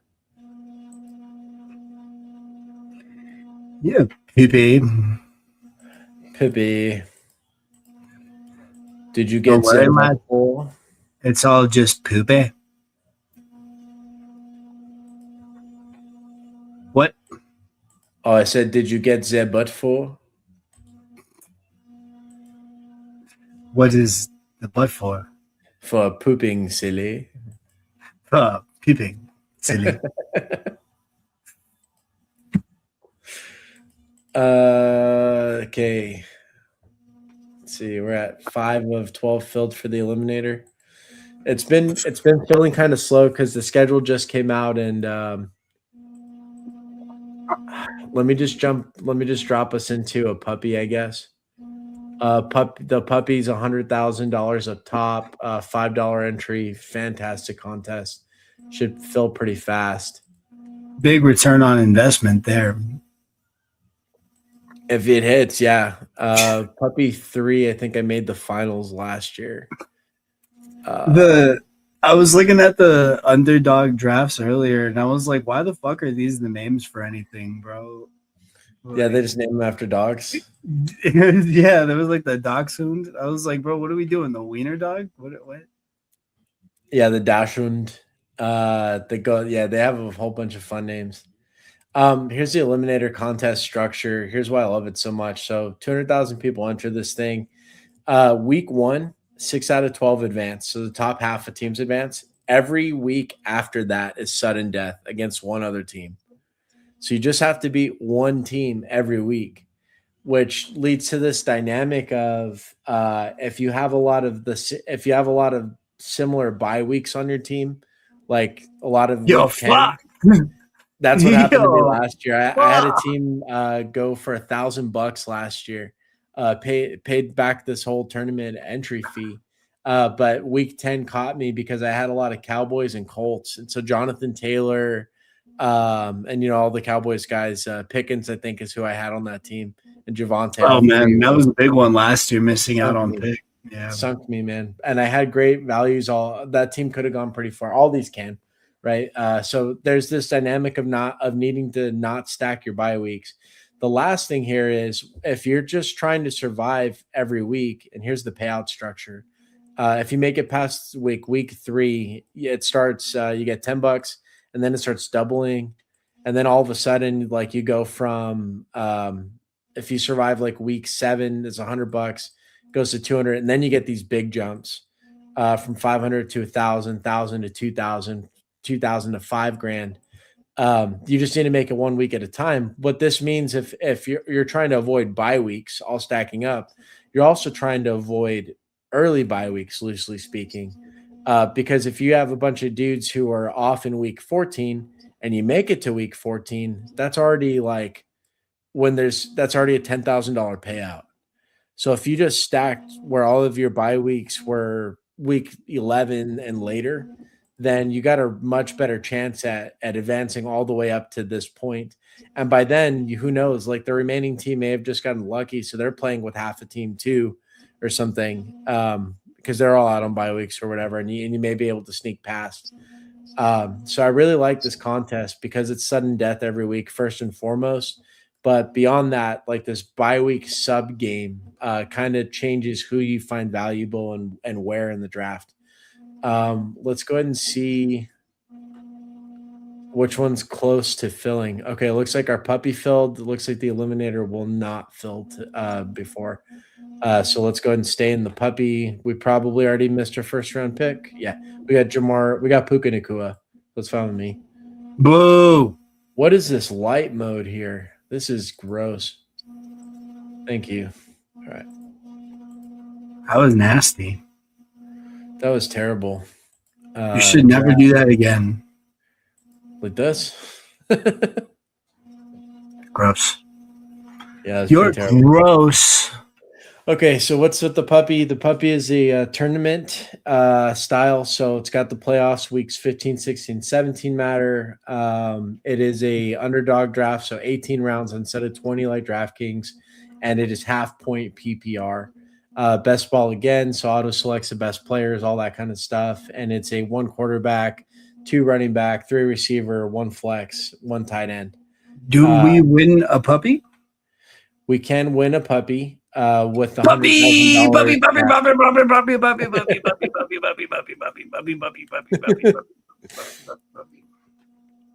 We can win. We can get a puppy with $100,000. We'll take home. Are you kidding me? They don't actually give you a puppy to win. Just like you don't actually get eliminated if you win the eliminator. You don't? No, they don't eliminate you. They don't. They don't. I win.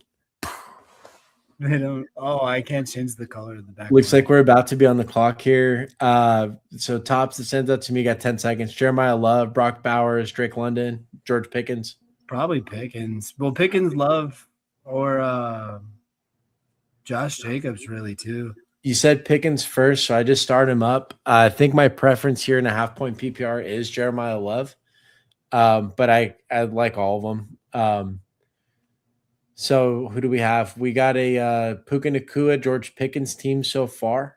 We probably use a running back or at least not a receiver. So Brock Bowers, Josh Jacobs stands out to me. If London falls, though, I pick 28. That's pretty nice, too. I don't mind the 3 receivers start then. Who stands out to you here? Are we on the clock? Got three picks left till we're on the clock. Oh, I don't know. This range is kind of nasty, isn't it? Yeah. So I like AJ Brown. Yeah, I mean, you know what? I'll take Malik Neighbors here. The shit thing, the crazy thing here.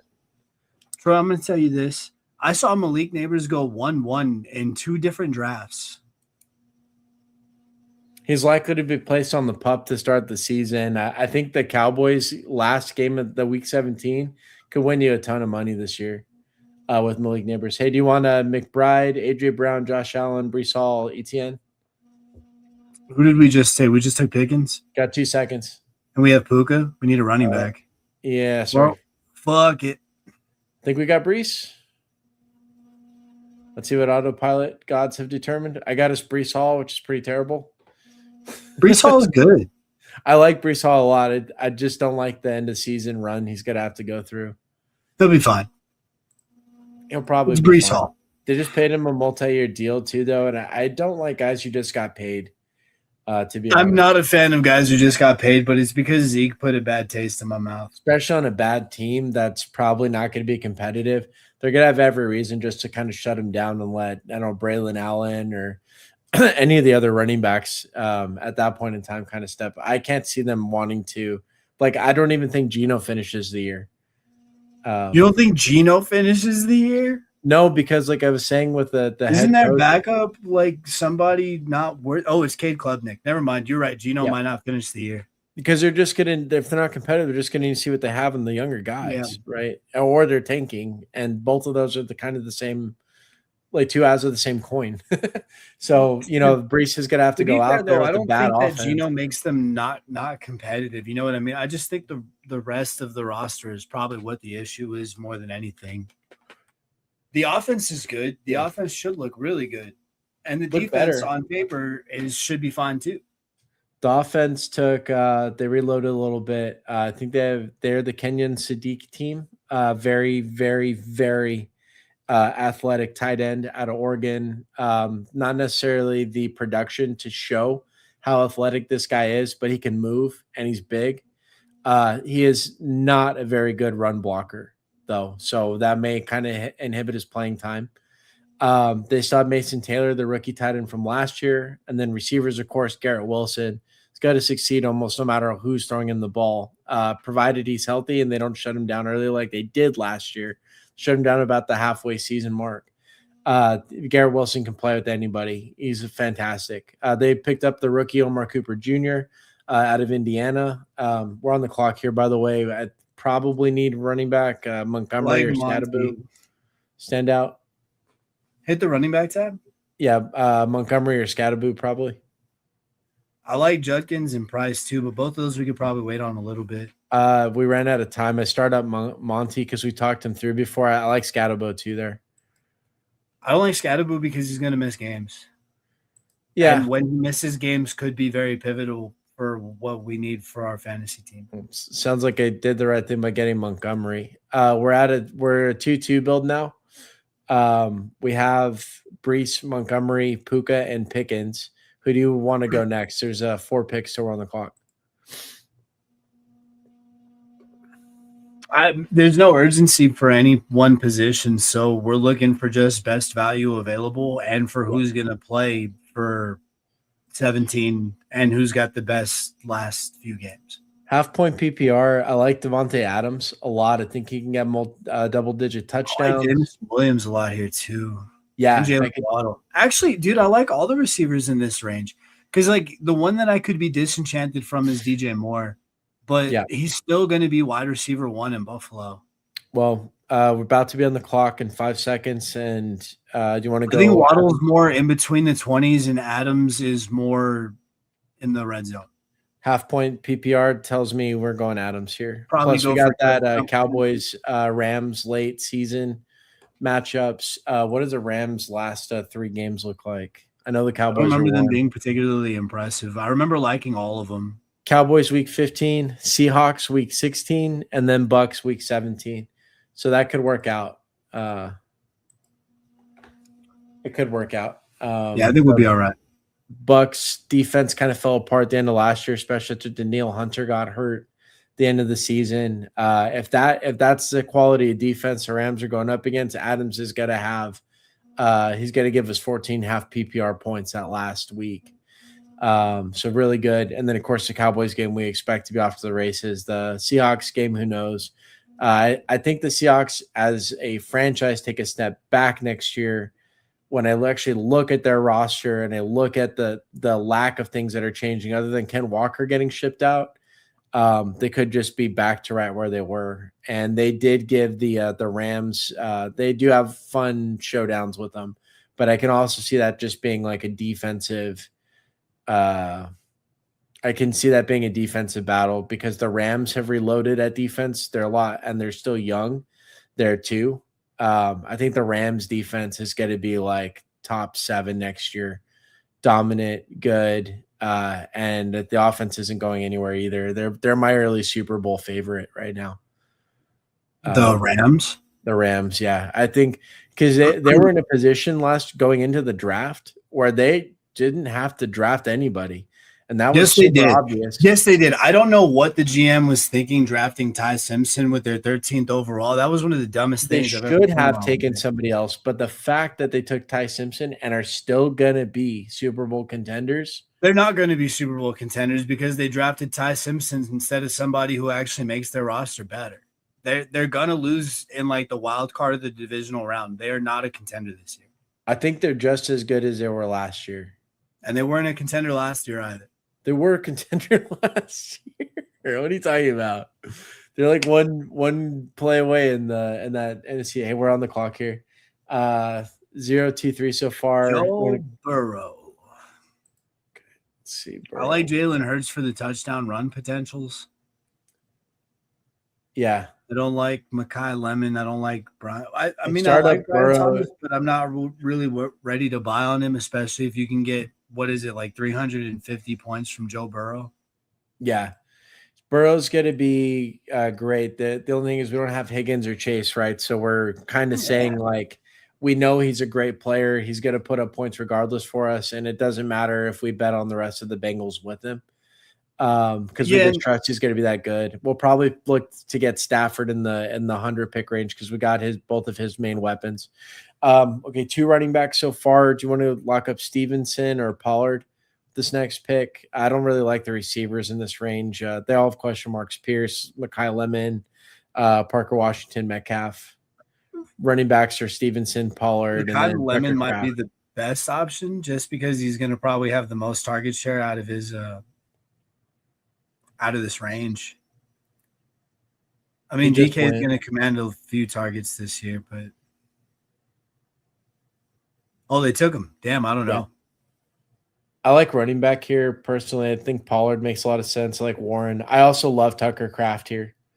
Do you think Warren's going to get more volume than Pollard? Probably not. I'm going to go Pollard. Yeah, it's whoever you think the main guy out of those two. I can see. There's a case for both. There really is. I don't know. They play each other 2 weeks. Has not done well, like really, really well as the lead back. Not like people thought that he was going to take a really big step forward after he left Dallas for the job in Tennessee, and he just went laterally. Like he's been a 1,000-yard rusher, I think, every year since like the Cowboys season, like 5 years ago or something like that. Yeah, but I think he was working really well off. Like he benefited from the fact that people were expecting Zeke to be the bell cow that year. And then who the fuck is Tony Pollard? And suddenly, not to mention the Dallas offensive line at that point in time was built specifically for the running game to be good. Pollard also caught a break when Zeke had that. I think there was a contract dispute or he got injured, one of the two, and that let Pollard have like the first 4 or 5 games of that one season that I think we're talking about. But even his stint with the Titans solo with just Tajay Spears to compete with has also been very fruitful for Pollard. Like I said, I think he's been a 1,000-yard rusher most of the last like 3 seasons. It was pretty middle of the road for a starting running back, to be honest. He looks good for as good of a Titans running back can look. I don't know. I just don't. I don't think Pollard has done enough in the NFL to rip the reins away from anybody. Yeah. I just know that they didn't bring in much competition. Like Nick Singleton out of Penn State, the guy broke his foot in the offseason, so he didn't really test as well. He didn't test in the combine stuff. And if he did, he probably would have gone a lot higher in the draft because the guy is pretty athletic. But none of these running backs are very special this year outside of Jeremiah Love and arguably Price, Jadarian Price of the Seahawks. So they didn't really bring in much in that draft pick. Kept Tajay Spears. What's interesting, the coach speak around the running back situation. The coach keeps mentioning Tajay Spears first when asked about running backs and the run game.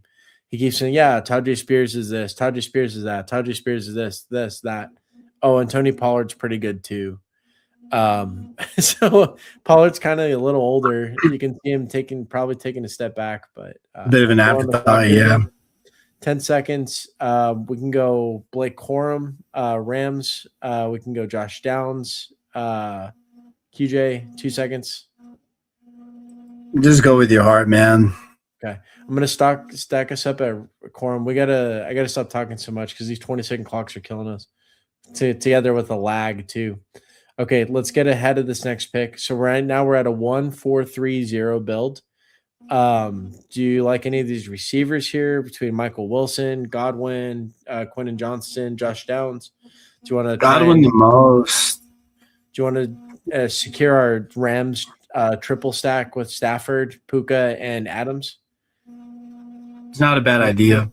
Yeah, I think we it's probably. I mean, we might be looking at another MVP level season from Stafford too. It's not like the offense as a whole took a step back. I just don't think anything took a step forward. We've already drafted as if Stafford is playing completely healthy next season, so I think that's who I want. They just drafted a quarterback at 13th overall. I don't think, regardless of who plays at that position, they're going to be fine.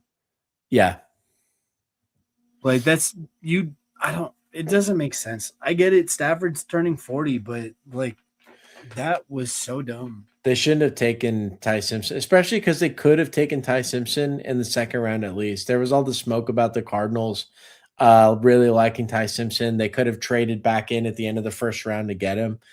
They did kind of reach on Carson Beck, and that signaled maybe there was some, like I said, some fire. It's a third-round pick on a quarterback. They did not reach on Carson Beck. I think they reached on him. I don't think Beck's it's worth a third-round pick on a quarterback. But you don't, if you're drafting quarterbacks past the second round, you did not reach on that guy. I don't know. Beck to me is not the answer for anything long term. He's got to be a conversational piece at the end of this year. Maybe better than Brissett in the run game, but I don't think he's going to be a better passer than Brissett. Probably at no point in Carson Beck's career is he ever going to be a better passer than Brissett is. I don't think Brissett's a very good passer of the football. That's exactly what I'm saying about Carson Beck. Exactly what I'm saying about Carson Beck. I don't get it. I don't see where it's coming from, really. I just haven't seen anything special passing-wise from Carson Beck. He's played in a bunch of big games. He's a big body quarterback that may translate well to making stuff happen, kind of like the way Jackson Dart makes stuff happen in the New York Giants. But again, similar ceiling there as a passer. I just don't see either guy like being the dude you want with the ball in their hand with 4 minutes to go left in a game. There are a lot of people who would say that about Josh Allen as well. Yeah, I'm one of them, I think. Yeah. In the playoffs. In the playoffs for sure. Allen in the regular season, yeah, he's got to beat the Chiefs in Kansas City week 15. So that's what pisses me off about the Chiefs Bills every year is they play each other every year and the Bills whomp them in the regular season and then they play them in the playoffs and something controversial happens and the Chiefs win. Yep. And then there's a new NFL rule the following. And then there's a new rule to make sure that the Chiefs win wasn't controversial. Like, yep. Act like I don't know what you guys are doing. I watched the WWE pull this same shit for John Cena and Roman fucking Reigns, bro. I know exactly what's happening in the NFL right now. I just have to figure it out. Like, yep.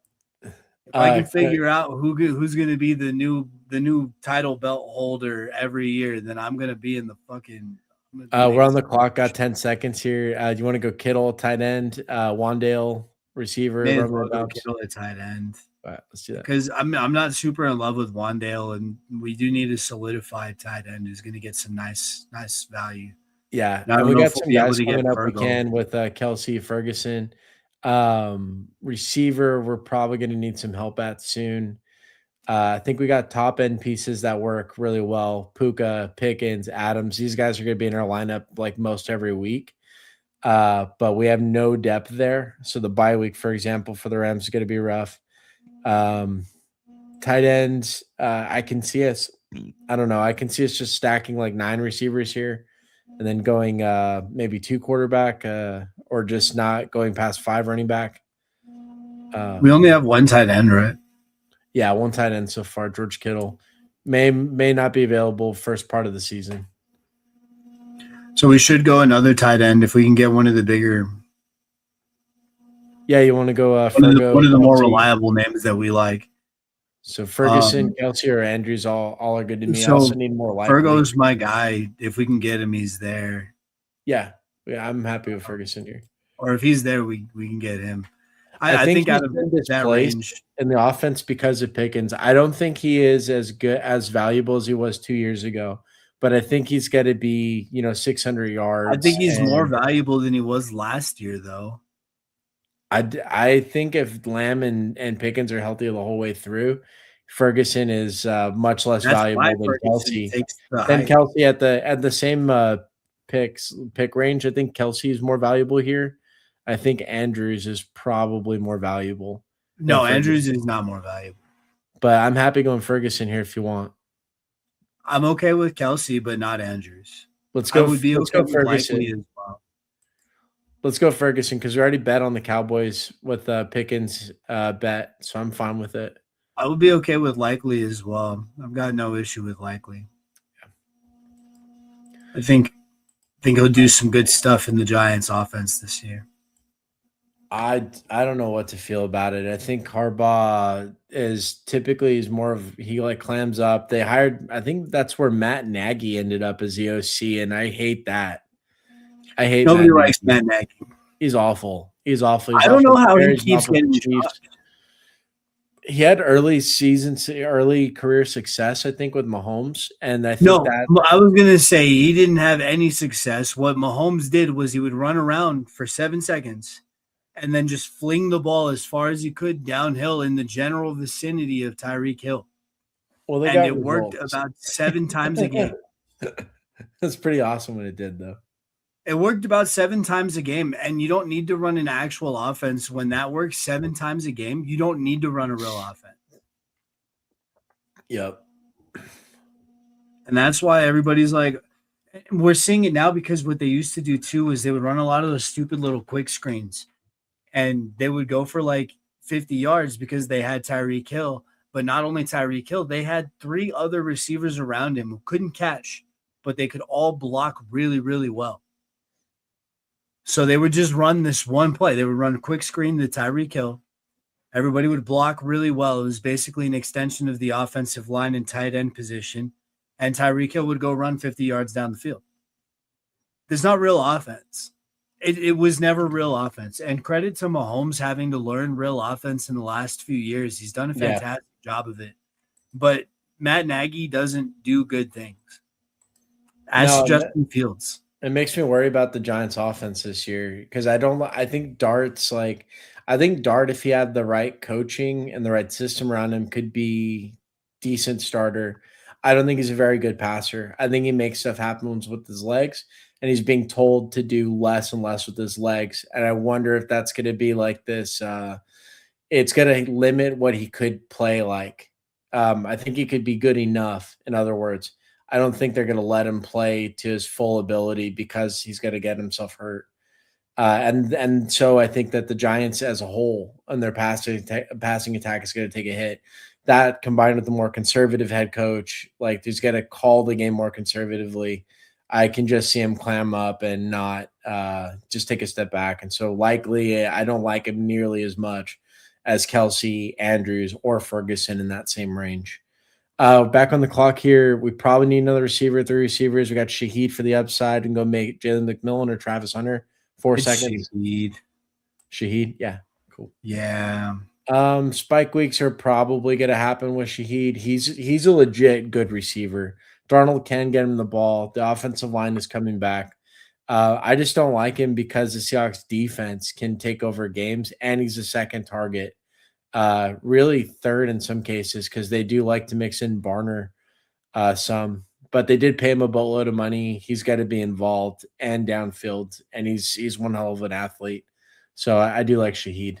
It was just the other receivers in the area that were giving me pauses. Jalen McMillan has a ton of competition for targets and work in Tampa Bay with Bucky Irving, Kenny Gainwell, and Nick Buka, and Cade Otton. Yeah. So I'm not a huge fan. Travis Hunter, we don't know how much offensive work he's actually going to get. So if Yeah. we were going receiver in that range, it was just the one guy I was comfortable with getting was These not. guys are rough. We're coming up on the clock, 2 picks. We got a 2-4-4-2 build right now. We did mention receivers kind of suck. Travis Hunter's probably my preference. I do like reaching on Trey Tucker here. Besides that, tight ends all really suck. We have 2 already. I don't think we need to go there. Got 10 seconds left. Woody Marks might be all right. Up to Pacheco you. might be fine. 2 seconds. I don't know, dude. Like at that range, yeah, I'd that's start fine. up Stroud to give us a third quarterback because I think that'll add more points to the roster than any of these guys in this range. Yeah, If no, I wholeheartedly agree, but it depended on what you were trying to do with the roster construction, and I wasn't sure. Yeah, we're still talking. We're just talking stuff At this point in time. When you get to this late in the draft, it's pretty much you've got who you think are going to be your solidified guys. So it's all about just best value for the team at this point. Yeah. If this were a regular fantasy draft, this would be where I start looking for my kickers and defense because you'll get starter level production out of them in these ranges. I think here third quarterback was a luxury, but we probably needed a bet at receiver. We probably should have gone Tucker or Hunter. I just don't know how much work Travis Hunter is going to get as a receiver. No, but you can see some of the I don't know either. In short, that's the problem. Some of the offseason reports, we don't know how they're going to use that man because the reports are being really conflicted right now. This offseason started with some reports, which are really just summaries of previous conversations from the end of last year about Hunter being involved more on defense. There was the last report I heard he was full-time corner. Well, that's never been on the tables, full-time corner, as far as I know. The very latest interviews, and I think this was with the head coach or the GM. I'm not sure which one of the two, but they were asked point blank, and this is the last few days here. They're asked point blank, how much are you going to use him on offense, or is he going to play less? The wording of it was, we'd like him to play more on defense, but that doesn't mean he's going to play any less on offense. And the last time that's what I think is the head coach or the GM actually said. And the last time we saw Travis Hunter healthy was a 14 target game that went for over 100 yards and 8 catches. That was the last time he played a fully healthy game. Is he going to do that? Is he going to be the number 1 receiver for the Jags every week? No. But is he going to have 2 spike weeks in a year? And he's going to pick 150? Yes. We have 4 seconds here. Trey Tucker. Yeah, I guess. I don't know much about him, and I don't like Vegas as a whole. Trey Tucker has been of extreme value. If you take a look at some of these, the ability to click into his stats. I took him everywhere last year because he's going pick 20, and the dude had a 40-point game week 2. It felt awesome to find him. Basically, he's got like a 4.3 40 time, can consistently catch enough downfield, and he's got no target competition at receiver for the Raiders. They brought in Jalen Naylor, who's a slot receiver. They have this rookie, Dante Thornton. It'll be his second year coming up, and Jack Besh. So nobody except for Brock Bowers to compete with for targets, and they play completely different roles. Bowers will be over the middle, possession guy, goal line guy. Tucker's like a deep cross threat, deep 9-route threat, just a go. And he's got to get the volume because they just don't have another receiver. They could sign Stephon Diggs or someone like that, right? And he would lose volume as a result, but he's still going to have his own role because of that downfield speedy type stuff. I really like him late. We're coming up pick 170 here, Goose. 3, 4, 5, 2 so far. So we don't need quarterback. We just need to focus on running back, receiver, and potentially tight end. We're up in 10 seconds. Anyone stand out to you here? Schultz looks like he's got the most guaranteed, but I like Calvin Ridley as a bit of a wild card. Same with Jerry Jeudy. I have no Calvin Ridley, and we need receivers, so I'm cool with Ridley. Yeah, I like both. I don't like Ayuk just because I don't know how much he's going to play. Plus, they just brought in Mike Evans, so that's going to be a huge hit to the target share. Yeah. Um, Let's go yeah, Ridley. I like him. Ridley and Judy both, either one. I I don't think they're the I don't like Judy so much this year. I'm really worried that they're just gonna kind of like, okay, and put him out to pasture. they're the Uh, same level of wild card to me. Jerry Judy's not out to pasture. He's not even close. He's it's like just 4 because years old. they drafted two receivers, and both those guys were considered first round level talents, and they're bringing back Fannin, right? So It in would the be in the volume legitimately stupid to put Jerry Judy out to pasture. And in it's the the vo- Browns, so I wouldn't put it yeah. past them.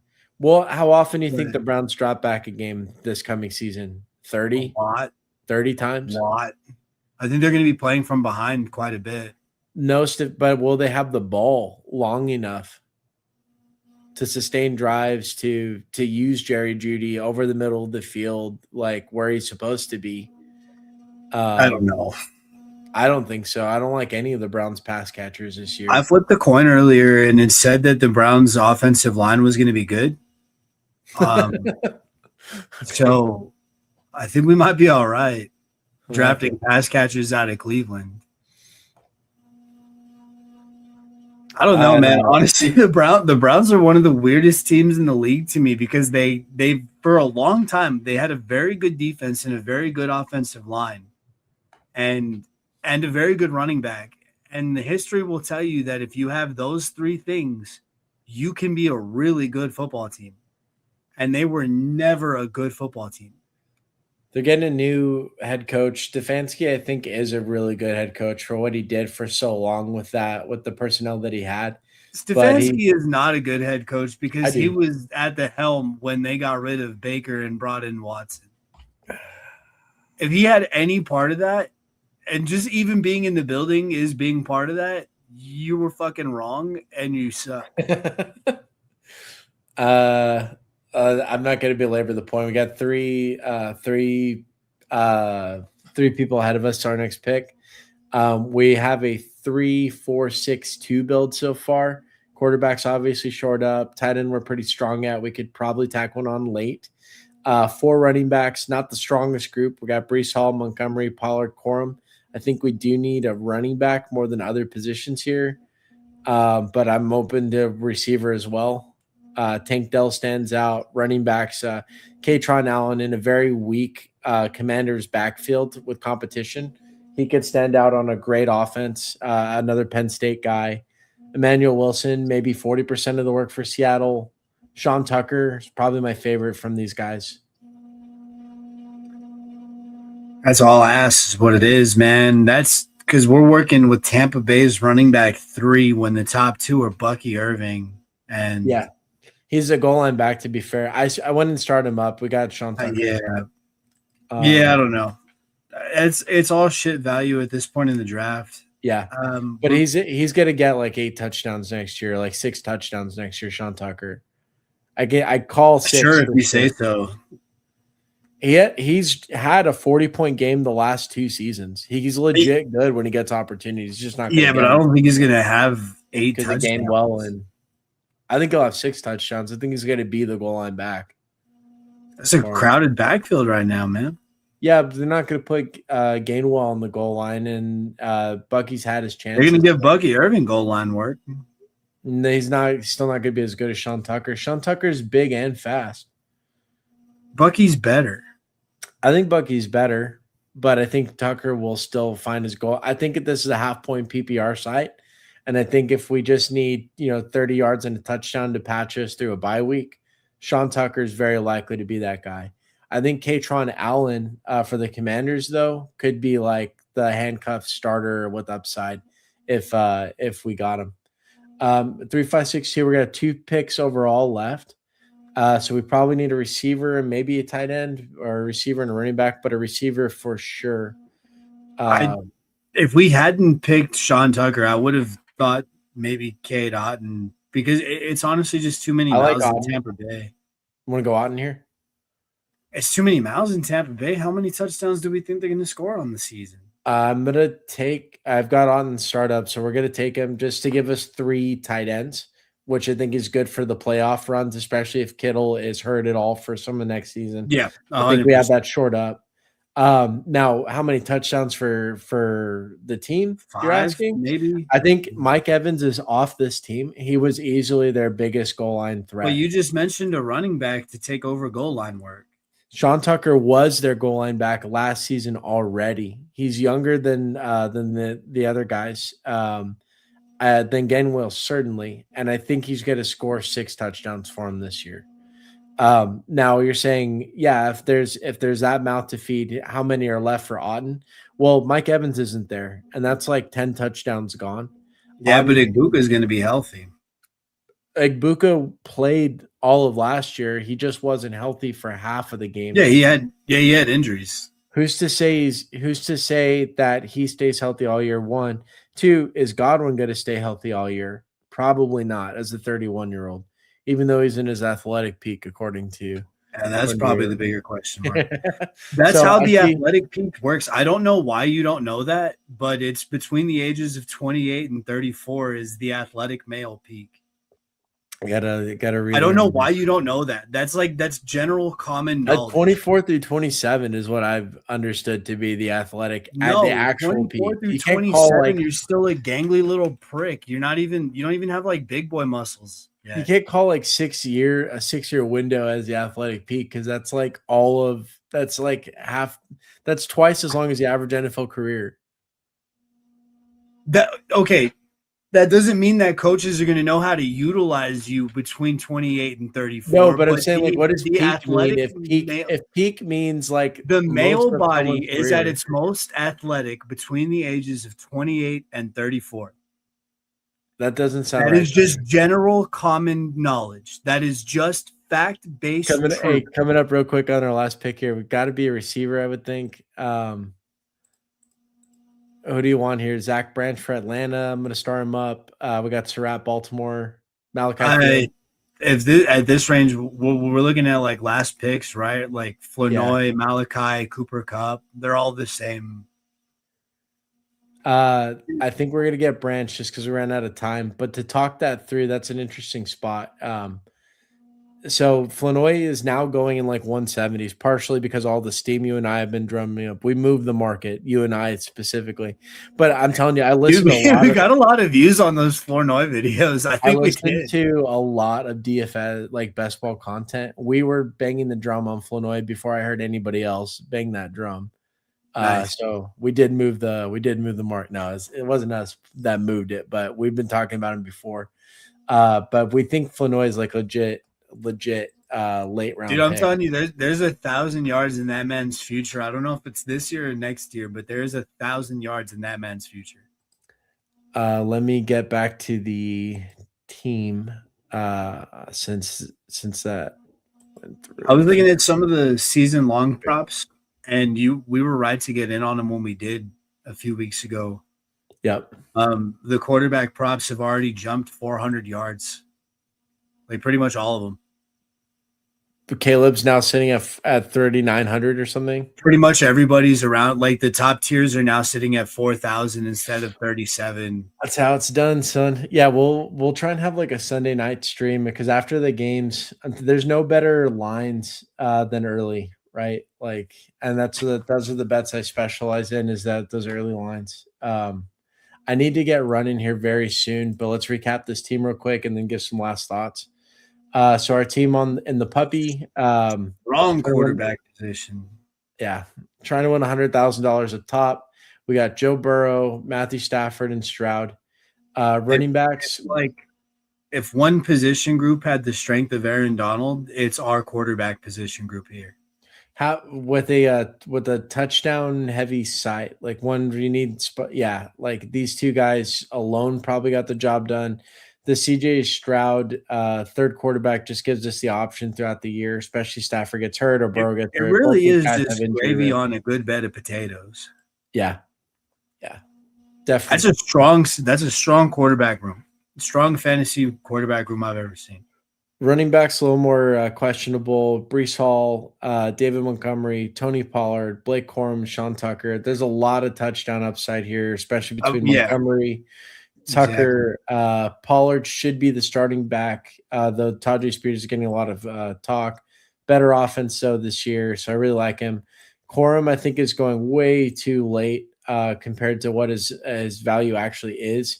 Um, Kyron Williams goes third round. I think if there's an injury, certainly Corum obviously would go way higher, but he's Right. already getting a lot of volume himself, plus goal line stuff.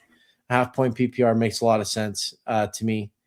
And Brees, I'm just nervous about in the playoff weeks, but short of that, I think he's awesome, and he's gonna He's a real set it and forget it type player in my mind. catches passes, can break long ones, is the goal line guy.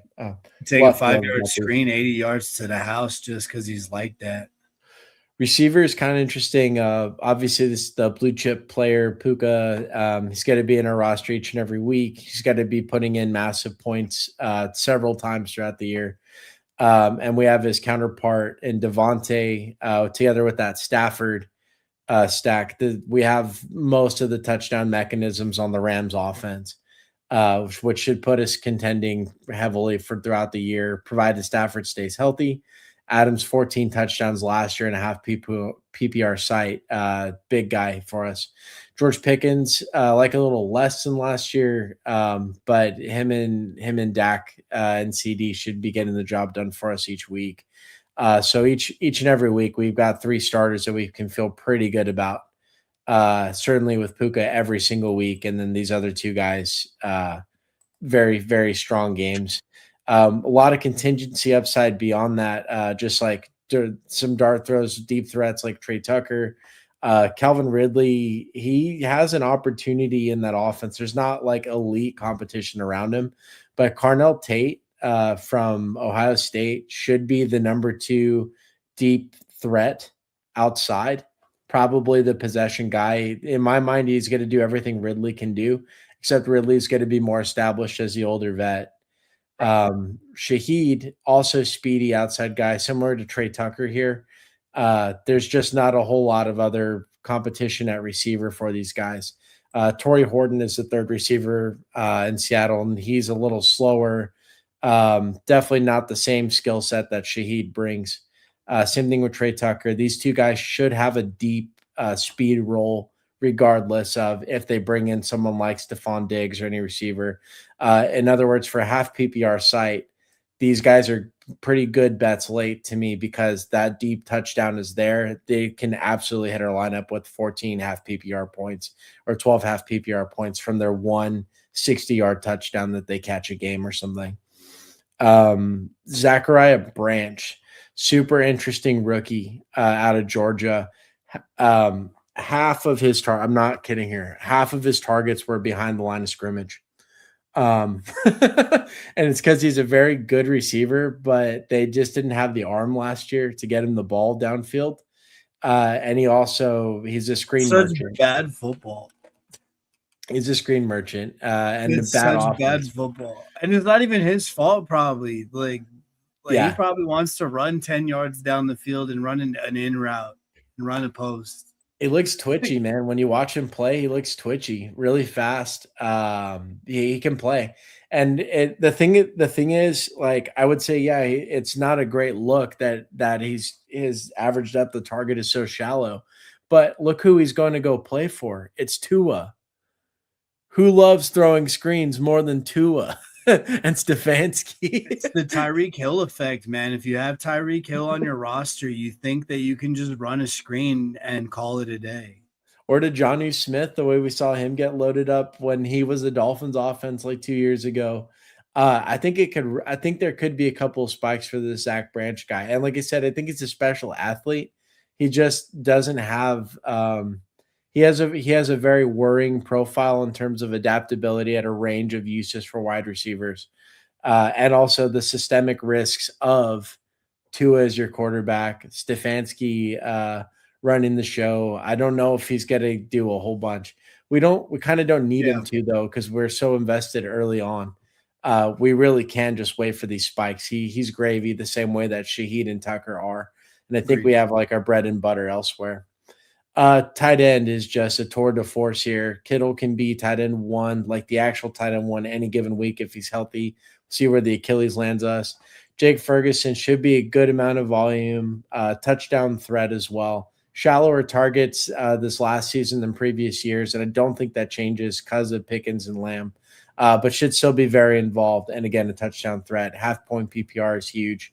Cade Otton, we mentioned the Mike Evans void, mentioned Godwin being kind of shaky. Jalen McMillan has had his own injury threats as well.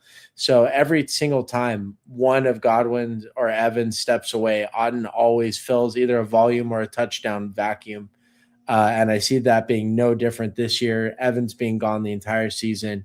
I really like Otton. And I think he can contribute in this team, both because he could help us through the George Kittle out time, but also because even when Kittle's back, that touchdown and volume spike that we get in that Tampa Bay offense is nice to have there. Do you have overall thoughts on the team or these players or?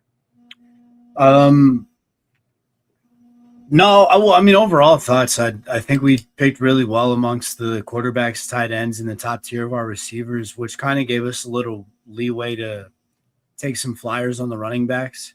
Yeah. I think the guys that we've got specifically in Pollard, Montgomery, and Corum are all, if the situation arises, these dudes could be RB1 in fantasy. Like, I know Bijan and Jahmyr Gibbs are going to have the season that they're going to have, and it's going to be fantastic. But given the offensive output for Houston, I think if Montgomery somehow winds up being the workhorse or like the catalyst for the offense rather than it going through the receiving core, that could be like we could have struck gold in the middle rounds at running back. You know what I mean? Yeah. So but to that point, I don't think we compromised base floor for them either. I think Tony Pollard base floor is about 900-ish yards. And that's just on the ground. In a half-point PPR, he's probably got about 12 to 1,300 total yards in the tank. So we'll see what that winds up looking like at the end of the season. Corum is completely dependent on same with Tucker, completely dependent on injuries taking place ahead of them, basically. Or for the game plan to call for a different change of pace. Because let's be honest about Tucker, he does have a little upside, but then bringing in Gainwell tells me that they didn't have a lot of confidence in their running back room. In either of the guys, right? Like exactly. Bucky or Sean. Well, they believe in Bucky Irving to be the guy, but they don't believe in him to stay healthy. Is what that tells me. Or there's just certain like passing situations where they didn't feel like Gainwell could actually just help out the team a lot. Yeah. He's a solid football player. Let's be honest about that. He's just a solid football player. Yeah. But what I'm talking about specifically is it seems like you bring in a guy like that because you're not necessarily in love with your third guy, and you know that your first guy isn't going to be healthy. Yeah, that makes sense. Yeah. It's kind of like Dallas when they brought in Andy Dalton as the QB2 because they weren't in love with Cooper Rush at the time. They didn't know what they had, but they did have a bit of concern that Dak could get hurt because he was a bit of a running quarterback. So you bring in a middle guy, a bridge guy, somebody who you know will get the job done, but won't do so good of a job that he's going to create controversy with your lead guy. Yeah, I see. But that's for the running back position. As far as receivers go, I think we went really top heavy really early. Yeah. And that pretty much gave us the leeway to play around and be risky with the other positions. Yeah. We also, I mean, there's underdog 20-second clocks. And then when you're on the clock, like the lag causes you to have lost half your clock. There's picks I think we made in this draft we wouldn't have made if we had more time to talk it through. But the way that it shaped out, I really liked this way top heavy receiver. It's got sustainable floor. It's got upside flyers. It's got quarterbacks who are going to pop on any given week basis and quarterbacks who are going to put up. If Joe Burrow has a good offensive line, he will probably be the QB1 in fantasy. Yeah, the only thing about because he's got all those weapons. Because we didn't have Higgins or Chase, we're betting that he's going to be healthy all year. You kind of want to capitalize on that with those partners. If we didn't get him, like where he went, like that another running back maybe would have been really helpful. But I yeah, mean, the he's names gonna would have be been similar to, in fact, probably a little worse than what Tony Pollard was. You know what I mean? yeah. So And we would have lost the we're absolute ceiling that Burrow gives us. it's So like the 2v2 there would 370 be points versus 150. so the 2v2 would have been like instead of Burrow, we take a 6th round running back or 5th round running back. Who else went around that time? We could have probably gotten what like Swift or Stevenson. That's what Yeah, I for mean. And would you Ramondre, rather have Pollard. Swift or Stevenson on your roster than Joe Burrow? I would have rather have had, I think, Stevenson plus one of the 10th round quarterbacks, like Kyler, Jordan Love. What, Cam Ward? Yeah, that's what I'm saying. Like we would have been. It would have Not been the Ward level, not the Ward level quarterbacks. I'm talking about like the the I Jordan don't know Love. how you mentioned Kyler as a level above Cam Ward because he's not. Kyler is 2 full tiers below Cam Ward at this point in his career. And that's both fantasy and real football. He is not good. He will tank your team. If you put Then how Kyler, about Jared stock in Goff? Kyler, Okay, fair. But putting stock like in Kyler is akin to buying stock in Spirit Airlines today. how about instead of Joe Burrow, we went Jared Goff instead? And Okay, then, now you're talking my language. But here's the what I mean? problem. We go from 370 fantasy points to 300 to just 300 for 300. Goff. Yeah, to 300. Yeah. So now you're losing 70 points there, and you're adding maybe 100 at the running back spot. Yeah, instead of Corum, we bring in we have Stevenson go instead. So like an extra 60 to 100 points or so, half PPR. So we're kind of breaking even, but we don't have as much volatility towards upside. Does that make sense? Yeah, I see. It's a more reason. consistent floor is what we would have been going for, but we have good floors here. I think Breece Hall is 15 to 20. I think Monty is 12 to 15. I think Pollard's 8 to 12. Like, I think there are good floors here. We really needed guys who had the ability to spike, like you said, who could have a 3-touchdown game here and there. Corum he's a Kyren injury away from being a league winner. And even if he's not Kyren injury away, Kyren is probably going to cede more work to this younger back that has been gaining more work every year. One, so Corum's probably just going to be more involved. Two is that Corum has that goal line role a little more set. Like Kyren will get the ball when they need short yardage in key situations. But apart from that, they're happy to give this ball to Corum like most throughout the season. They're happy to run him even 50-50 for some of these games. If it's not like a playoff game or a Super Bowl or something. So I think Corum's going to have a lot of like touchdown upside this year. And then there's always a possibility Kyren actually gets hurt, which would just seal it in. And that's where I really like Sean Tucker too, because I think the touchdown role is there already. But yeah, it's just all the room for growth with the injuries. It's just the Bucky and Kenneth Gainwell both being ahead of him on the depth chart. Like I got really excited when Kenneth Gainwell signed with Tampa Bay, and then I remembered Bucky Irving was there, and I was like, "Fuck, that's just crowded now." Yeah, it ruined a lot of the way I felt about Bucky, because Bucky to me is like the best version that Gainwell could be. Except Gainwell is somehow more reliable. That's probably why they brought in Gainwell as his backup, because now the offensive play style doesn't have to take a hit. They can just keep it chugging along. And keep it fresh and all that. And yeah, and Gainwell's so reliable. He's going to be a good little outlet there for Baker. Gainwell's I really like Kenneth Gainwell to Tampa Bay, and I like it for Tampa Bay, and I like it for Gainwell, and I like it for Baker. I good, think all good real life football applications, but fantasy it definitely mucks up things a lot.